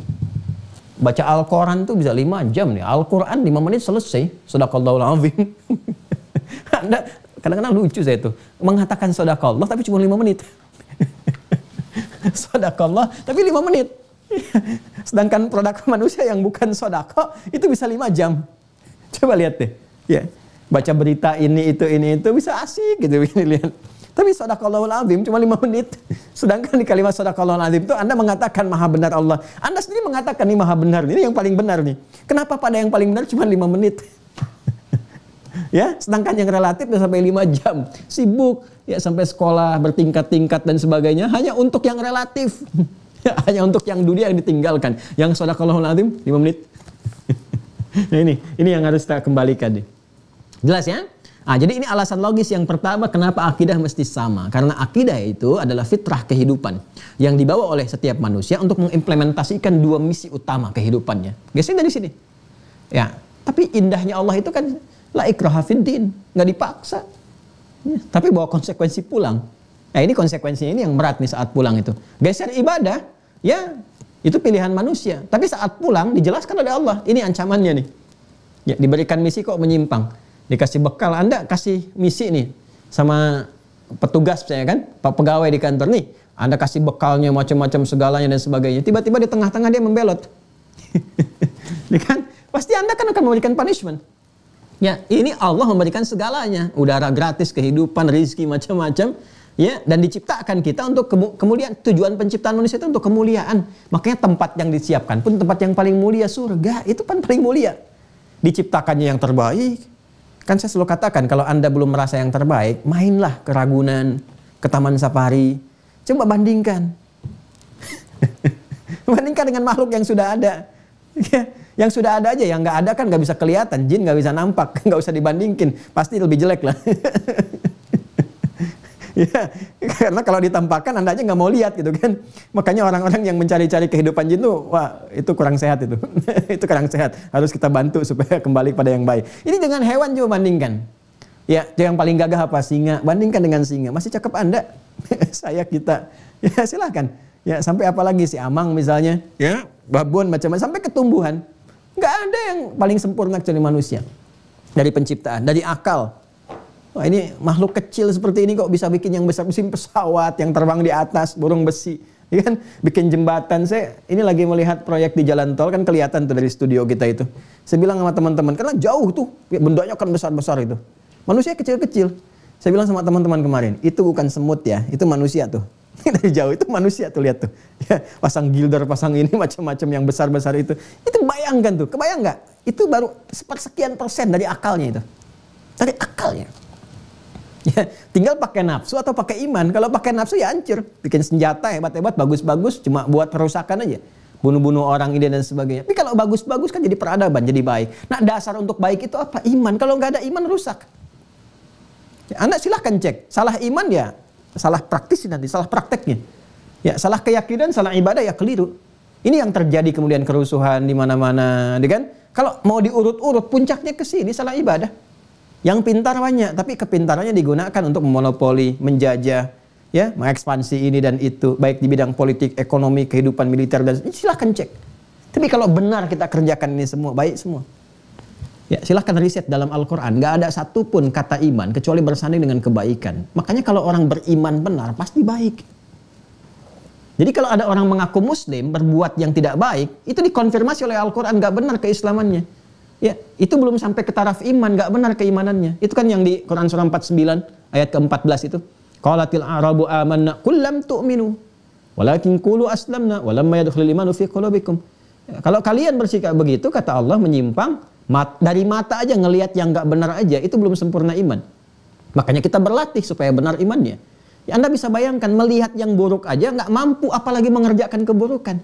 Jadi nggak mungkin orang beriman tuh korupsi, nyogok, gitu kan? Nggak mungkin merampok, berzina dan sebagainya. Karena menatap aja nggak sanggup, mendengar aja nggak bisa karena imannya. Ya ayyuhalladzina amanu la yaskhar qaumin qaum. Hei orang-orang beriman jangan saling mencela, La yaghtab ba'dukum ba'da, jangan bikin gosip, bikin hoax, gibah dan sebagainya. Jadi menjadi pelaku itu nggak mungkin karena nggak punya kekuatan, hanya untuk mendengar saja nggak sanggup. Berkata aja nggak bisa, bagaimana melakukan? Jadi cukuplah orang itu beriman dengan benar, pasti jadi orang baik. Dengan cara yang benar. Ya kan? Nah ini gambarannya teman-teman sekalian. Ini ya. Jadi kita komplit tuh, sumbernya ada, referensinya jelas, bisa digali, dan dahsyatnya ini sumbernya men-challenge siapapun untuk membuktikan kebenarannya. Al-Quran tuh men-challenge siapapun. Kalau meragukan, di-challenge. Ya bikin dong semisalnya. Buat, kan fair. Kalau mengatakan buatan manusia, Anda kan manusia, pasti bisa bikin. Silakan bikin. Dari kata-katanya, diksinya, untaian kalimatnya, sampai isinya. Sempurna dan mengonfirmasi. Yang dulu mengonfirmasi, yang sekarang demikian sebaliknya. Nah ini gambarannya. Nah kalau kita mau detail, baca lagi kitabnya. Detail itu maksudnya detail bacaannya ya. Tadi sudah saya jelaskan secara umumnya seperti ini. Baik, jadi wanaf'i zahir fi hayatil afrad wal jamaah itu fitrah kehidupan baik secara personal ataupun komunal. Jadi secara pribadi ataupun berjamaah tetap kita membawa fitrah ini. Jadi kalau ingin benar hidupnya baik, maka beriman, pelajari simpulnya yang 6, bawa dalam kehidupan. Itulah sebabnya kenapa akidahnya mesti abadi. Jelas ya? Nah, jadi kalau dikatakan kenapa Islam harus satu, harus abadi, harus dari awal sampai akhir harus Islam. Ini jawabannya karena Islam itu fitrah kehidupan. Kan? Yang berkesesuaian dengan misi kehidupan manusia, baik sebagai hamba beribadah atau khalifah di muka bumi, membangun, menggantikan, memakmurkan, menyukseskan. Jelas? Nah, kalau ingin lebih detail lagi, ya dikaji, silahkan aspek-aspeknya. Seperti yang tadi telah diterangkan. Sekarang tinggal dicek, coba lihat di setiap kitab yang diyakini sebagai kitab suci, bimbingan keagamaan, ditemukan nggak bimbingan seperti ini? Ya, ini untuk menguatkan kita ya, karena kita bicara dalam konteks spektrum keislaman kita untuk menguatkan diri kita. Dan kita menghormati apa yang diyakini oleh saudara-saudari kita yang mungkin beda keyakinan. Ya, penghormatan itu menjadikan kita semakin meningkatkan ibadah kita secara benar. Jelas ya? La ikraha fid din, lakum dinukum waliyadin. Fal ma'rifatu billahi, nah ini. Jadi harusnya implementasi dari simpul-simpul iman itu seperti yang kita pelajari. Dampaknya apa? Yang kita baca. Fal ma'rifatu billahi min sya'niha, ya kan? Dan simpul yang pertama itu mengenal Allah Subhanahu wa taala min sya'niha. Ya, dari hasil pembelajaran itu antufajjirul masyair an-nabilah wa tuqidha hawas al-khair wa turabbi malakat al-muraqabah. Ya, harusnya kalau orang belajar simpul pertama itu dia akan memancarkan ya aura-aura kemuliaan, masyair nabilah, ya aura-aura kemuliaan. Jadi dari matanya udah kelihatan nih. Ada nampak aura kebaikan. Masyair nabilah tuh sesuatu yang bagus, yang baik, yang indah. Kalau dibawa ke laki-laki, kalau dari tampilan fisik ganteng, perempuan tuh cantik gitu kan, makanya ada nabil, nabilah. Ya, nabil, nabilah itu maknanya ganteng, cantik, pintar, segala aura kebaikan melekat di dalamnya. Tapi harus dibuktikan karena nama itu doa. Ya, jangan sampai ada nabil, nabilah tapi kata-katanya kotor misalnya kan, pandangannya pada yang buruk. Ya, itu bukan nabilah, bukan nabil namanya. Ya. Kemudian apa lagi? Wa tuqidha hawasal khair. Ya, nah ini dan memunculkan reaksi positif. Jadi kalau mengenal Allah dengan baik, simpul pertama itu menjadikan setiap diri manusia itu akan punya pancaran kebaikan. Itu yang dalam bahasa Al-Quran nuruhum yas'a baina aydihim wa bi aymanihim. Yang saya sampaikan dulu. Masih ingat gak? Iman ada di mana? Di takwa kan? Takwa itu kumpulannya apa? Khair. Jamaknya apa? Khairat. Jadi kalau beriman betul, konektivitasnya kepada Allah itu tinggi, cahaya keluar kan? Jadi orang baru melihat sosoknya saja. Ya, mungkin belum ketemu, boleh jadi melihat dia, ya apa mungkin sedang ceramah, lihat YouTube, lihat macam-macam, itu baru ngelihat sosoknya atau baru dengar kadang-kadang, itu kesannya sudah berbeda. Ya, saya mau katakan pada Anda, nih Abu Jahal, dah, Nabi Muhammad SAW, coba lihat, baru saya sebutkan, dah kebayang, jangankan ke level Nabi Muhammad, saya sebutkan Abu Bakar saja, anak yang terbayang apa kebaikannya, kemuliaannya, nama tuh, tapi Abu Jahal baru disebut, dah beda kita. Karena ada aura kebaikan, fitrah dalam hidup kita yang mencerna itu semua. Ya, jadi manusia itu kalau benar beriman, simpul pertamanya baik, itu akan memancarkan kemuliaan. Jadi disebut namanya muncul mulia. Itu yang dimaksud Quran surah 17 itu. Ya, ayat 70. Walaqad karramna bani Adam. Kami telah lekatkan berbagai kemuliaan kepada anak cucu Adam. Kapan dia menjadi mulia? Ketika beriman. Jadi iman itu memuliakan. Jadi kalau ada orang beriman tidak mulia, ada yang tidak sempurna keimanannya. Disebut itu semua positif. Ya, kita tuh berkeinginan kalau disebutkan nama Anda, nama saya, nama kita itu kesannya baik gitu. Kesannya positif, ya. Ya memang tidak semua manusia itu akan seperti itu. Ada saja tantangannya. Ada lawan, ada kawan. Cuma Nabi Muhammad SAW yang disebutkan baik lawan ataupun kawan semua menilai positif. Dengan penilaian, walaupun tindakannya bisa berbeda. Abu Jahal itu kontra Nabi betul. Makanya disebut Jahal. Ya, pengikutnya menyebut Abul Hakam, tapi sejarah menetapkan Abu Jahal. Kan bukan, itu Abu Jahal. Karena semua yang tampak itu ditentang, tapi hatinya nggak bisa mengingkari. Bang Muhammad benar, cuman bagi saya tetap salah. Itulah Abu Jahal. Dia meyakini benar, baik, ya, cuma dia merasakan iri macam-macam sehingga menjadikan terhijab semua itu, reaksinya itu selalu salah. Ya, itu yang digambarkan. Jadi orang-orang yang benar simpul pertamanya maka akan memancarkan aura kebaikan. Nggak harus menjadi ustadz, kiai atau macam-macam, siapapun, karena ini sifatnya abdun, hamba.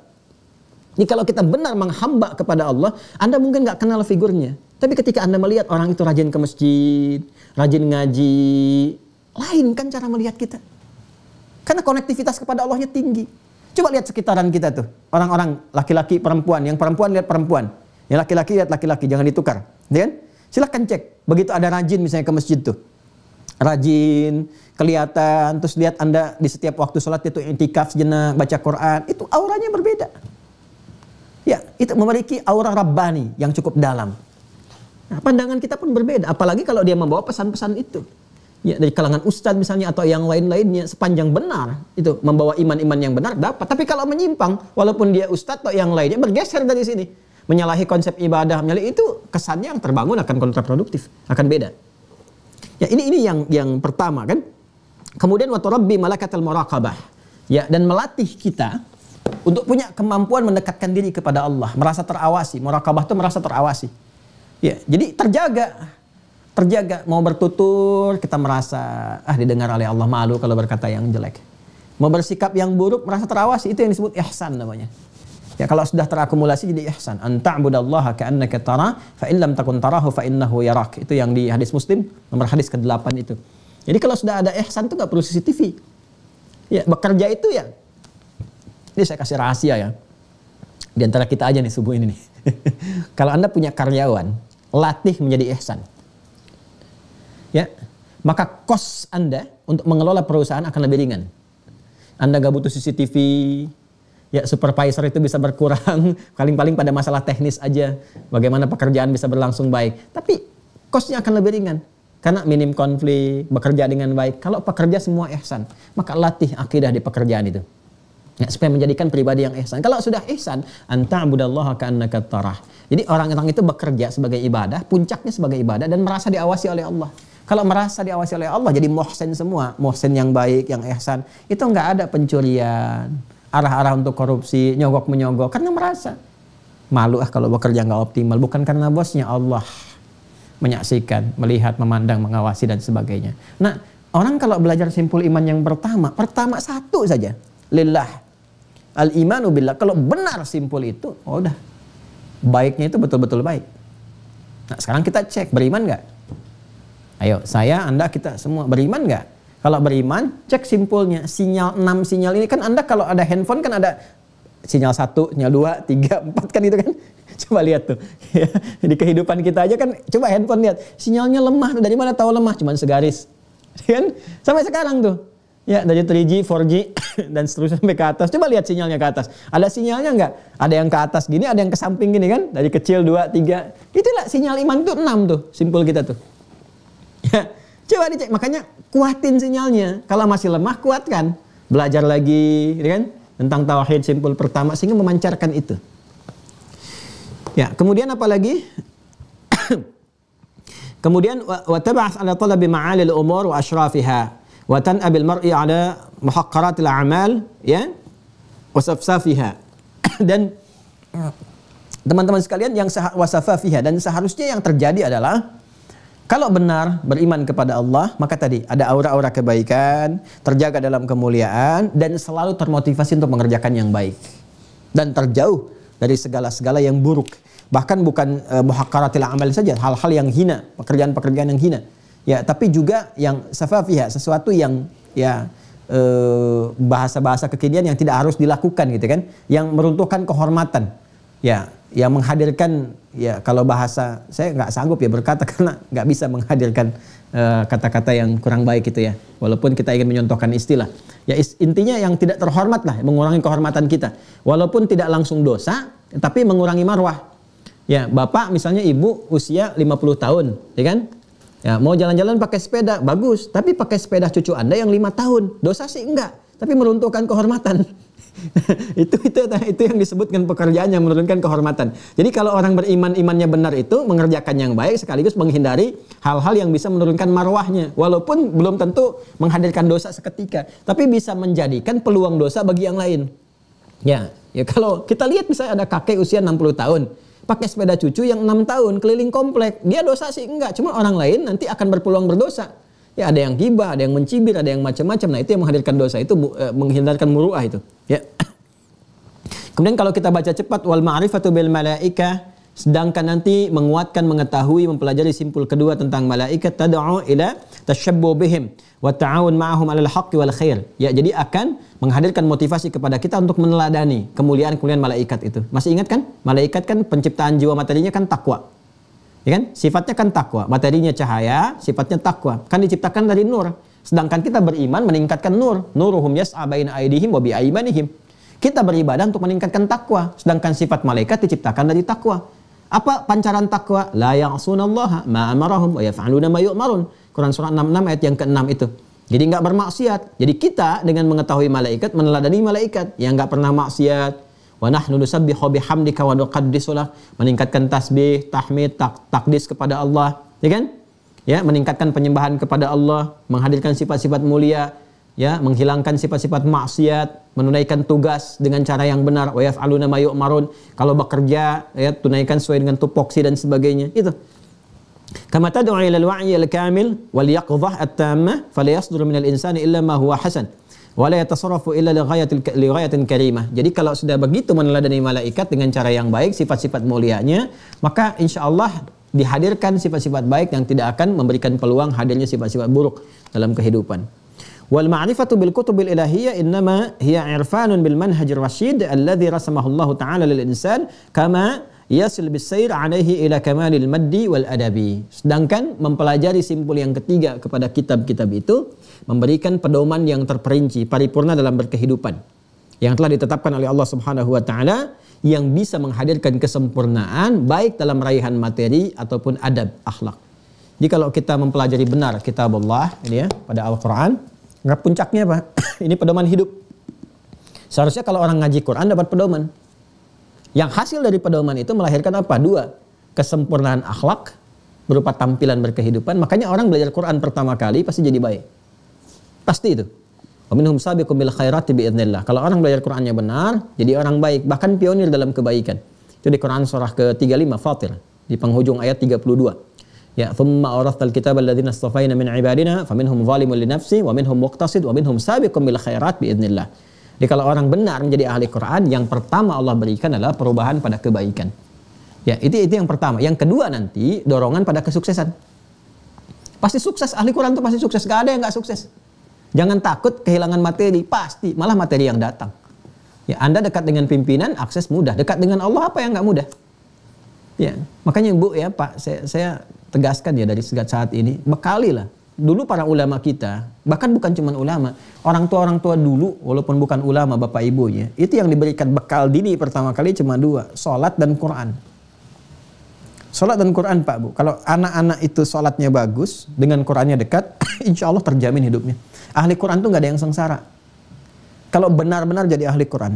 Jadi kalau bapak ibu mau mudah, ringan, nggak banyak beban, ya kan?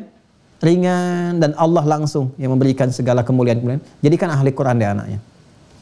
Bahkan nanti bisa memberikan dampak positif pada orang tuanya. Memberikan ketentraman. Saya kan sering mengatakan, tidak ada yang paling membahagiakan orang tua yang beriman. Walaupun sedang lelah luar biasa, kena macet, tapi saat pulang lihat anak sedang murajaah. Anak 3 tahun, 4 tahun, bahkan 5 tahun, 7 tahun. Ketika pulang tuh Masya Allah. Bahkan dia baca ayat yang bapaknya belum sampai ke situ. Yang ibunya belum meraihnya. Itu hilang penat itu. Yang ada cuma pelukan, sayang. Kadang-kadang kita pergi dari situ, kita meneteskan air mata. Ya, syukur. Dan itu melebihi apa yang kita raih di hari itu. Anda dapat bonus 100 miliar, misal di hari itu. Dan saat yang bersamaan Anda mendengar di ujung telepon anak Anda mengatakan, alhamdulillah abi, umi, ayah, ibu, mama, papa, hari ini kakak sudah selesai Quran 30 juz. Maka nggak ada yang lebih berharga kecuali Quran. Ya. Anda dapat 100 miliar, bisa lompat-lompat. Anda dapat Quran anak Anda 30 juz, bisa turun sujud ke bawah. Ya. Dan harunya itu bukan sehari 2 hari. Anda bisa susul itu. Datangi, siapkan rumah ditata dan sebagainya, disambut, Masya Allah. Dan harunya nggak ada seperti sambutan haru yang melebihi itu. Ya, nggak ada saat Anda dapat ini, aset ini, naik pangkat jabatan, nggak ada. Karena itu Quran itu luar biasa. Kenapa? Karena fitrah. Dan pasti terjaga. Ya, terjaga. Jadi ada investasi cerdas bagi insan beriman itu. Dua ini aja, 2. Ya. Kadang-kadang nanti kalau kita serius, itu Allah tuh Masya Allah membalas dengan sangat adil. Lelah itu biasa, pasti capek, lelah. Itu biasa. Semua orang lelah kok. Latarkabunna tabaqan am tabaq. Semua lelah. Bahkan yang enggak beriman pun sudah lelah. Ya, sekarang aja bermaksiat sudah lelah. Terus ngapain maksiat? Sekarang mencari yang haram aja sekarang sudah ketat saingannya. Terus ngapain ngerjain yang haram? Kalau yang halal masih terbentang. Jelas ya? Nah, itu gambarannya teman-teman sekalian. Jadi puncaknya dunianya tuh nggak akan kehilangan, ya. Dan akhlak tuh pasti akan mulia. Jadi ini dari sekarang. Jadi, dan itu sudah banyak buktinya dalam kehidupan. Saya pernah katakan pada Anda, saya itu pernah jadi Amirul Hajj, ditunjuk oleh kedutaan Saudi sekitar 3 tahun lalu. Sekarang udah 2022, sekitar 3 tahun lalu. Itu bawa rombongan, ya hampir 400 orang lah. Itu yang dibawa siapa? Ternyata semua yang diberi apresiasi. Ada yang di birokrasi, di macam-macam dan sebagainya. Tapi yang paling menarik bagi saya adalah anak-anak kecil. Anak-anak kecil ini, ternyata mereka ahli Quran. Jadi sebetulnya yang dapat hajinya itu anaknya. Cuma auranya sampai kepada bapak ibunya. Itu diapresiasi oleh Allah. Yang merawat, memfasilitasi. Itu fasilitatornya semua. Ada yang dengan bapaknya, ibunya, gurunya, pengasuhnya. Ikut. Ada yang satu rombongan itu, mungkin 10 orangan lah itu. Ya. Ternyata siapa? Anak-anak ahli Quran. Ternyata kita lihat, ini kan bukan bapaknya, itu pengasuhnya. Ada gurunya, terus bapak ibunya ikut. Ada yang yatim, bapaknya meninggal, ibunya ikut. Dan Masya Allah gitu. Berkahnya tinggi berkahnya. Minimal mengentaskan kegelisahan, menghadirkan kenyamanan. Nanti keberkahannya akan tiba. Kalau benar dijaga. Ya. Dan itu gak akan susah, insya Allah. Gak akan. Sekarang, saya ini baru dapat WA tuh kemarin. Ada salah satu, jajaran pimpinan tuh di MUI. Nyampaikan informasi. Ya, ada satu yang mencari ingin dididik secara gratis di satu sekolah itu setingkat SMP SMA kalau tidak salah itu. Ya, itu dijadikan entrepreneur, tapi syaratnya apa? Syaratnya tadi soleh tadi itu Quran. Ya, syaratnya Quran dan seterusnya itu. Ini sekarang sudah banyak Pak Bu. Ya, bahkan saya dapat juga berita ya dari pejabat militer, Masya Allah dibuka nanti beasiswa untuk santri penghafal Quran. Ya. Ada itu, Masya Allah, dari beberapa matra itu. Kepolisian sudah buka, ya. Kemudian juga di TNI, Angkatan Darat, Laut, Udara juga ada beasiswa. Itu diapresiasi. Kampus-kampus sekarang sedang tren nih. Bahkan di kampus-kampus umum artinya sedang tren nih. Ahli Quran itu dimudahkan jalur masuknya, dapat beasiswa. Ya, saya waktu ke Australia terakhir, itu sekolah Islam itu yang paling favorit, yang ada program Qurannya. Karena sekarang semua akan balik ke siklusnya. Akan kembali kepada titik awalnya. Hanya berputar saja, watilkal ayyamu nudawiluha bainan nas. Pada ujungnya akan kembali. Ya, ini pun masa-masa teknologi ini pada akhirnya ada kejenuhan. Semua yang dikreasikan manusia jenuh. Silakan, buku mana yang paling favorit dibaca? Yang paling populer, mau novel, mau macam-macam. Titik akhirnya jenuh. Hanya jadi cerita. J.K. Rowling tuh pernah nulis Harry Potter, berbagai kisah sampai masuk film dan sebagainya. Jenuh, sekarang sudah hilang. Siapa lagi? Semua karya-karya manusia itu jenuh. Ya, apapun itu. Makanya produk manusia, mau teknologi, mau macam-macam digital dan sebagainya, pada akhirnya jenuh. Mau bikin produk uang ini itu, ya sampai kan jadi uang kertas bosan, kan? Dibuat ke kripto macam-macam, nanti bosan, semua akan bosan. Ya, nanti akan keluar hukum, pada akhirnya kembali ke titik awal. Makanya orang cerdas, yang cerdas itu dia akan menggali yang pokoknya apa tuh. Balik ke situ. Jadikan tuntunan hidup.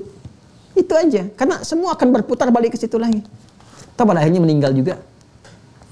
Ya, saya kemarin baru diskusi dengan salah satu tokoh lah, itu luar biasa. Itu yang sekarang dikatakan ya megang banyak hal di politik ekonomi secara global dan sebagainya di kalangan Yahudi itu risetnya, tertingginya kerjaannya sekarang malah banyak mengamalkan apa yang Nabi sampaikan. Udah banyak latihan memanah, ya, nanam pohon korkod, riset ini, riset itu, balik lagi ke awal. Jadi sebetulnya kehidupan tuh simpel aja, cuma mempertahankan ini sampai meninggal, selesai. Terus ngapain mempertahankan tuh sampai harus saling sikut, singkirkan, menyungkurkan, mencela, ada yang saling bunuh dan sebagainya. Nggak ada kerjaan tuh. Jaga ini sampai meninggal, apa yang mau dikerjakan, selesai. Alhamdulillah. Ya, cuma ya memang tidak semudah mengucapkan, kan ada setan, ya kan? Ada setan, ada yang kesetanan, itu kan yang kita hadapi dalam kehidupan itu yang kita jauhkan. Nah, jadi itulah teman-teman sekalian, itu pancarannya, kan baru 3 kan? Ya, tadi kalau kita ngajinya betul, iman kepada Allah, mesti ada perubahan. Ayo, sudah 60 episode nih yang di Mira.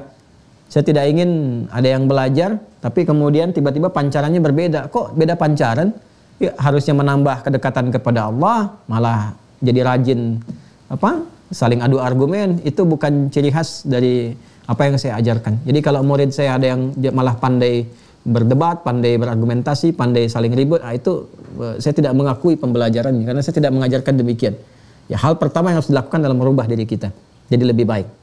Kemudian setelah itu menyebarkan aura kebaikan itu pada lingkungan sekitaran kita dengan berdoa, menunjukkan yang baik, cara-cara yang mulia, yang harmoni, itu insya Allah yang akan memberikan keberkahan. Ya, kemudian mendekatkan diri pada Al-Quran, karena itu kita bawa spirit Quran. Ya, kita nyetak paket hafalan, buka STUH, untuk apa? Simpul yang ketiga. Ya, kalau malaikat kita pelajari, kita detilkan, kemudian kita teladani. Kalau ini kan kita bisa interaksikan Al-Quran. Ya, karena itu kita hadirkan dalam kehidupan supaya mengembalikan pada nilai kebaikan. Wal ma'rifatu bir rusul, sedangkan mengenal, menguatkan tentang simpul yang keempat, kerasulan. Innama yuqsadu biha. Sedangkan yang dimaksud dengan itu semua tujuannya, esensinya apa? Ya, tarsumu khattahum. Jadi bisa kita mengeluarkan jalan hidup mereka. Itu yang disebut dengan sunnah. Nah, jadi kalau ingin tahu detil pedoman yang ada dalam Al-Quran, lihat ya bagaimana khuttah para nabi, para rasul, khususnya Nabi Muhammad SAW. Jalan hidup mereka itu yang disebut dengan sunnah. Keluarkan. Ya, karena itu Al-Imam Al-Bukhari kan menulis 97 topik. Keluarin satu-satu. Seperti saya sampaikan. Sekarang bisa nggak begini ya? Bisa sih harusnya. Bisa nggak begini? Bisa sih harusnya. Ya, harus bisa, karena kan insan beriman. Sekarang mulai perbaiki cara hidup. Dari bangun tidur sampai tidur lagi. Ya, sekarang pekerjaan apa nih? Kita turunkan asas prioritasnya dulu. Mulai dari kebiasaan dulu. Kan sudah pasti tidur kan dan bangun kan? Nggak ada manusia yang bangun terus atau tidur terus. Kalau tidur terus nggak bangun namanya meninggal.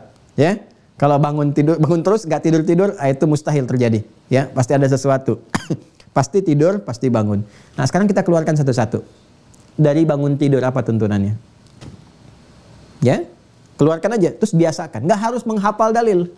Kecuali dalil tentang doa yang dibaca. Ikutin aja. Niatkan untuk mengikuti ini. Saat yang bersamaan ini sudah jaminan.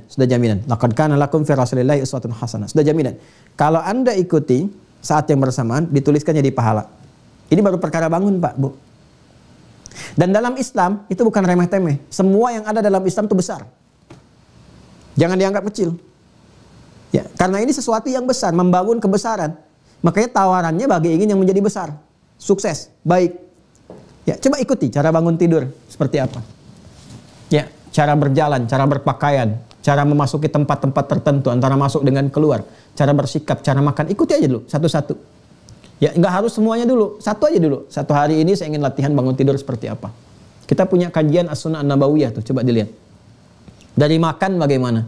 Yang pertama, setiap kita kerjakan jadi kebiasaan kan? Ya kan, itu cuma diikutin aja jadi kebiasaan. Itu dituliskan pahala tanpa sadar. Itu setiap menit, setiap detik kita itu punya nilai. Yang memberikan nilai itu ya iman. Itu yang disebut wal 'asr innal insana lafi khusr illa alladziina aamanu. Ya, ketika dikerjakan jadi amal soleh. Itu mengerjakan amal soleh yang rutin tanpa kita sadari. Jadi bukan rutinitas lagi, tapi sudah membentuk amal soleh.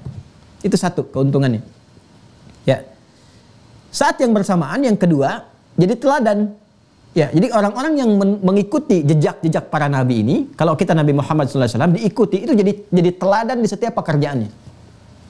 Gak percaya silahkan dalam sikap ya. Jalannya Nabi Anda ikuti. Ya, diikuti aja. sifatnya, karakternya, interaksinya. Saat yang bersamaan, demi Allah saya katakan, Anda akan jadi teladan dalam bersikap. Ya, orang-orang tuh menilai Anda baik. Ya baik, jadi role model dan sebagainya. Itu dalam sikap. Nanti puncaknya dalam passion. Pekerjaannya apa nih sekarang? Kalau ibu keluarkan di istri Nabi, ya. Istri Nabi dikeluarkan. Nanti akan kelihatan tuh yang tipikalnya mirip-mirip dan sebagainya. Makanya saya katakan kenapa Nabi diizinkan menikah dengan lebih daripada 4 perempuan, 4 istri, itu mewakili karakter-karakter perempuan di bumi. Akan kelihatan. Yang mirip Sayyidah Aisyah, yang cekatan, yang gesit, yang senang pengetahuan. Ada perempuan yang senang pengetahuan. Ya, yang gesit dan sebagainya. Seperti Sayyidah Khadijah yang mensupport suami sepenuhnya tanpa ini itu, kan? Tanpa banyak melahirkan kegundahan, kegelisahan, malah menenangkan. Support apa aja, dia bekerja supportkan ke suami. Ada yang begitu. Ada yang seperti Sayyidah Saudah binti Zam'ah, gitu kan? Walaupun usianya sudah senior, gitu kan? Tapi perhatiannya dalam, memberikan sesuatu yang bijak, ya bimbingan-bimbingan dan ada yang seperti itu. Nanti setiap karakter itu akan dibutuhkan. Anak-anak butuh kebijakan, ya kadang-kadang suami juga butuh ketenangan, kenyamanan dan sebagainya. Itu akan saling melengkapi dalam kebaikan-kebaikan. Nah, tinggal lihat passionnya di mana.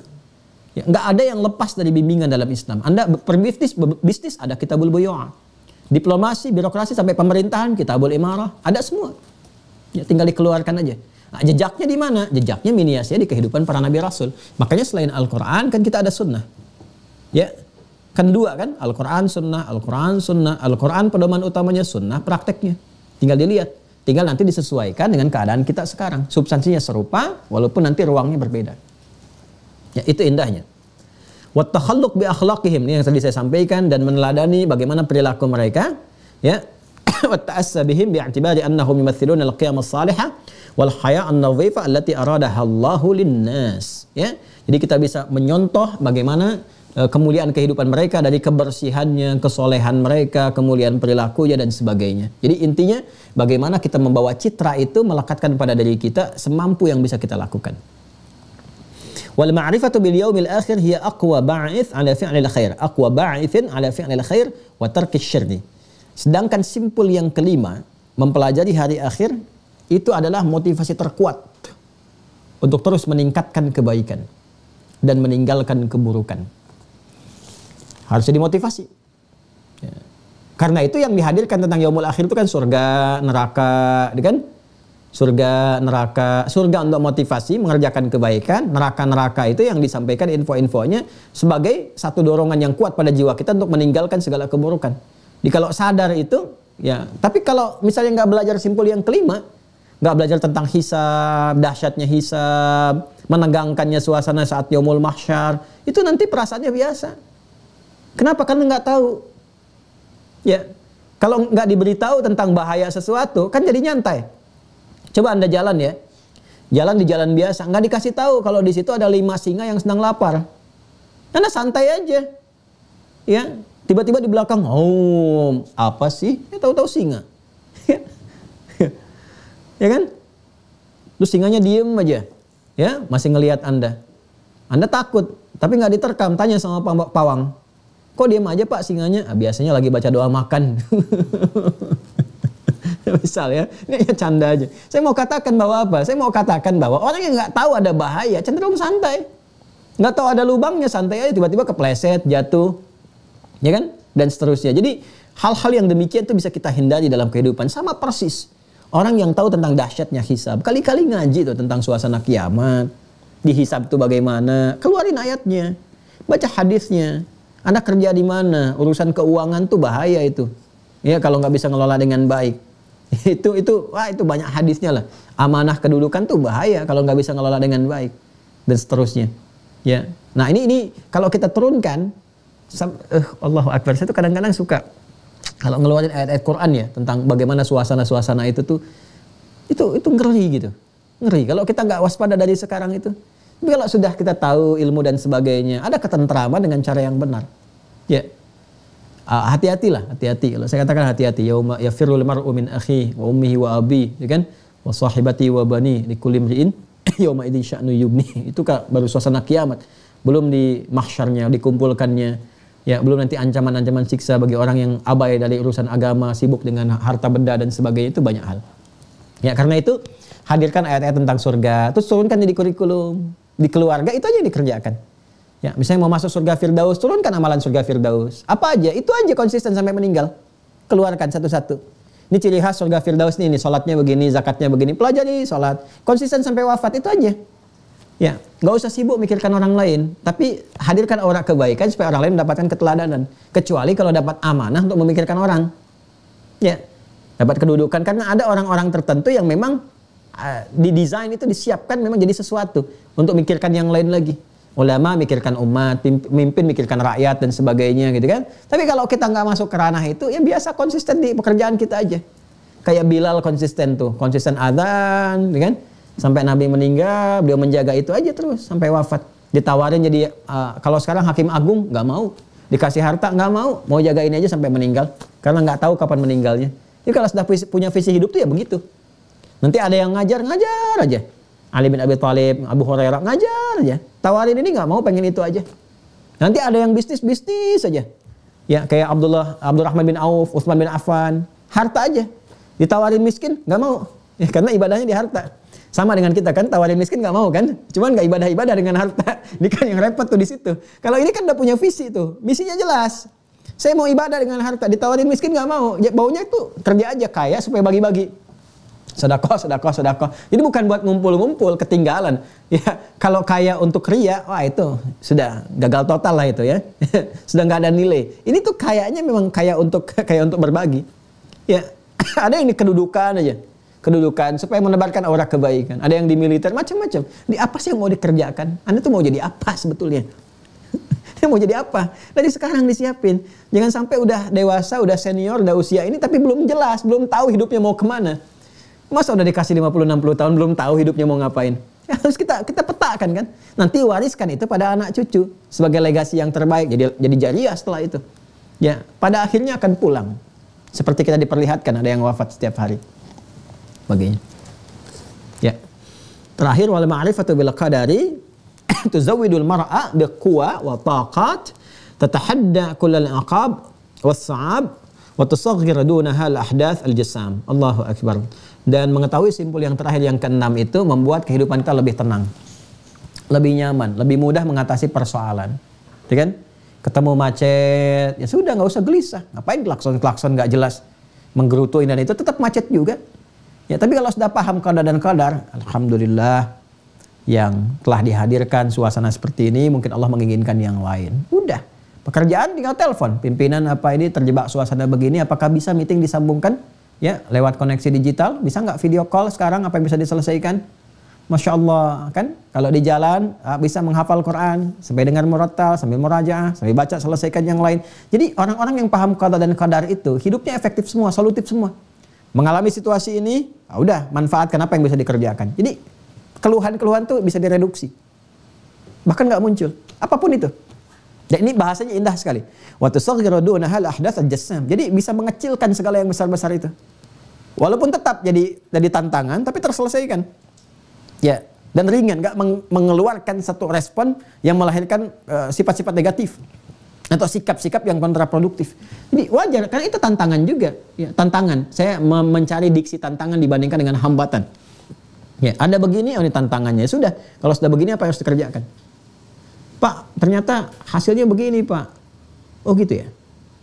Gak bisa direvisi, nggak bisa Pak, sudah terjadi. Ya sudah, kalau sudah terjadi ya sudah. Sekarang apa yang bisa diselesaikan? Ya sudah, nggak bisa diulangi kembali. Sudah, dari situ apa pelajaran yang bisa diambil? Jadi enak gitu semuanya itu. Ya, tapi kita bisa lihat apakah ini sengaja atau tidak sengaja kejadiannya atau dilihat begini begitu. Jadi proporsional semuanya. Itu pentingnya belajar qada dan qadar. Jadi menjadi apapun itu bisa lebih ringan dan proporsional dalam bersikap. Baik di rumah tangga, sosial dan sebagainya, semua belajar. Oh melihat begini, bijak kita bersikapnya. Oh berarti seperti ini penanganannya. Ini seperti ini. Nah ini terutama para di ulama, ustadz itu penting karena nggak semua jamaah itu punya karakter yang sama. Kadang-kadang ada yang begini, ada yang begitu dan sebagainya. Dan jamaah juga penting. Kalau belajar qada dan qadar bisa bersikap kepada ustadz dengan cara yang baik. Ya. Nah jadi bisa melihat tuh secara proporsional. Nah itulah kurang lebih gambarannya. Itu yang kita bahas di pertemuan saat ini. Terima kasih atas segala perhatiannya. Mohon maaf kalau ada yang kurang berkenan. Semoga menjadikan introspeksi untuk kita semua menjadi lebih baik. Allahumma taqabbal minna innaka antas sami'ul alim wa tub alaina innaka antat tawwabur rahim.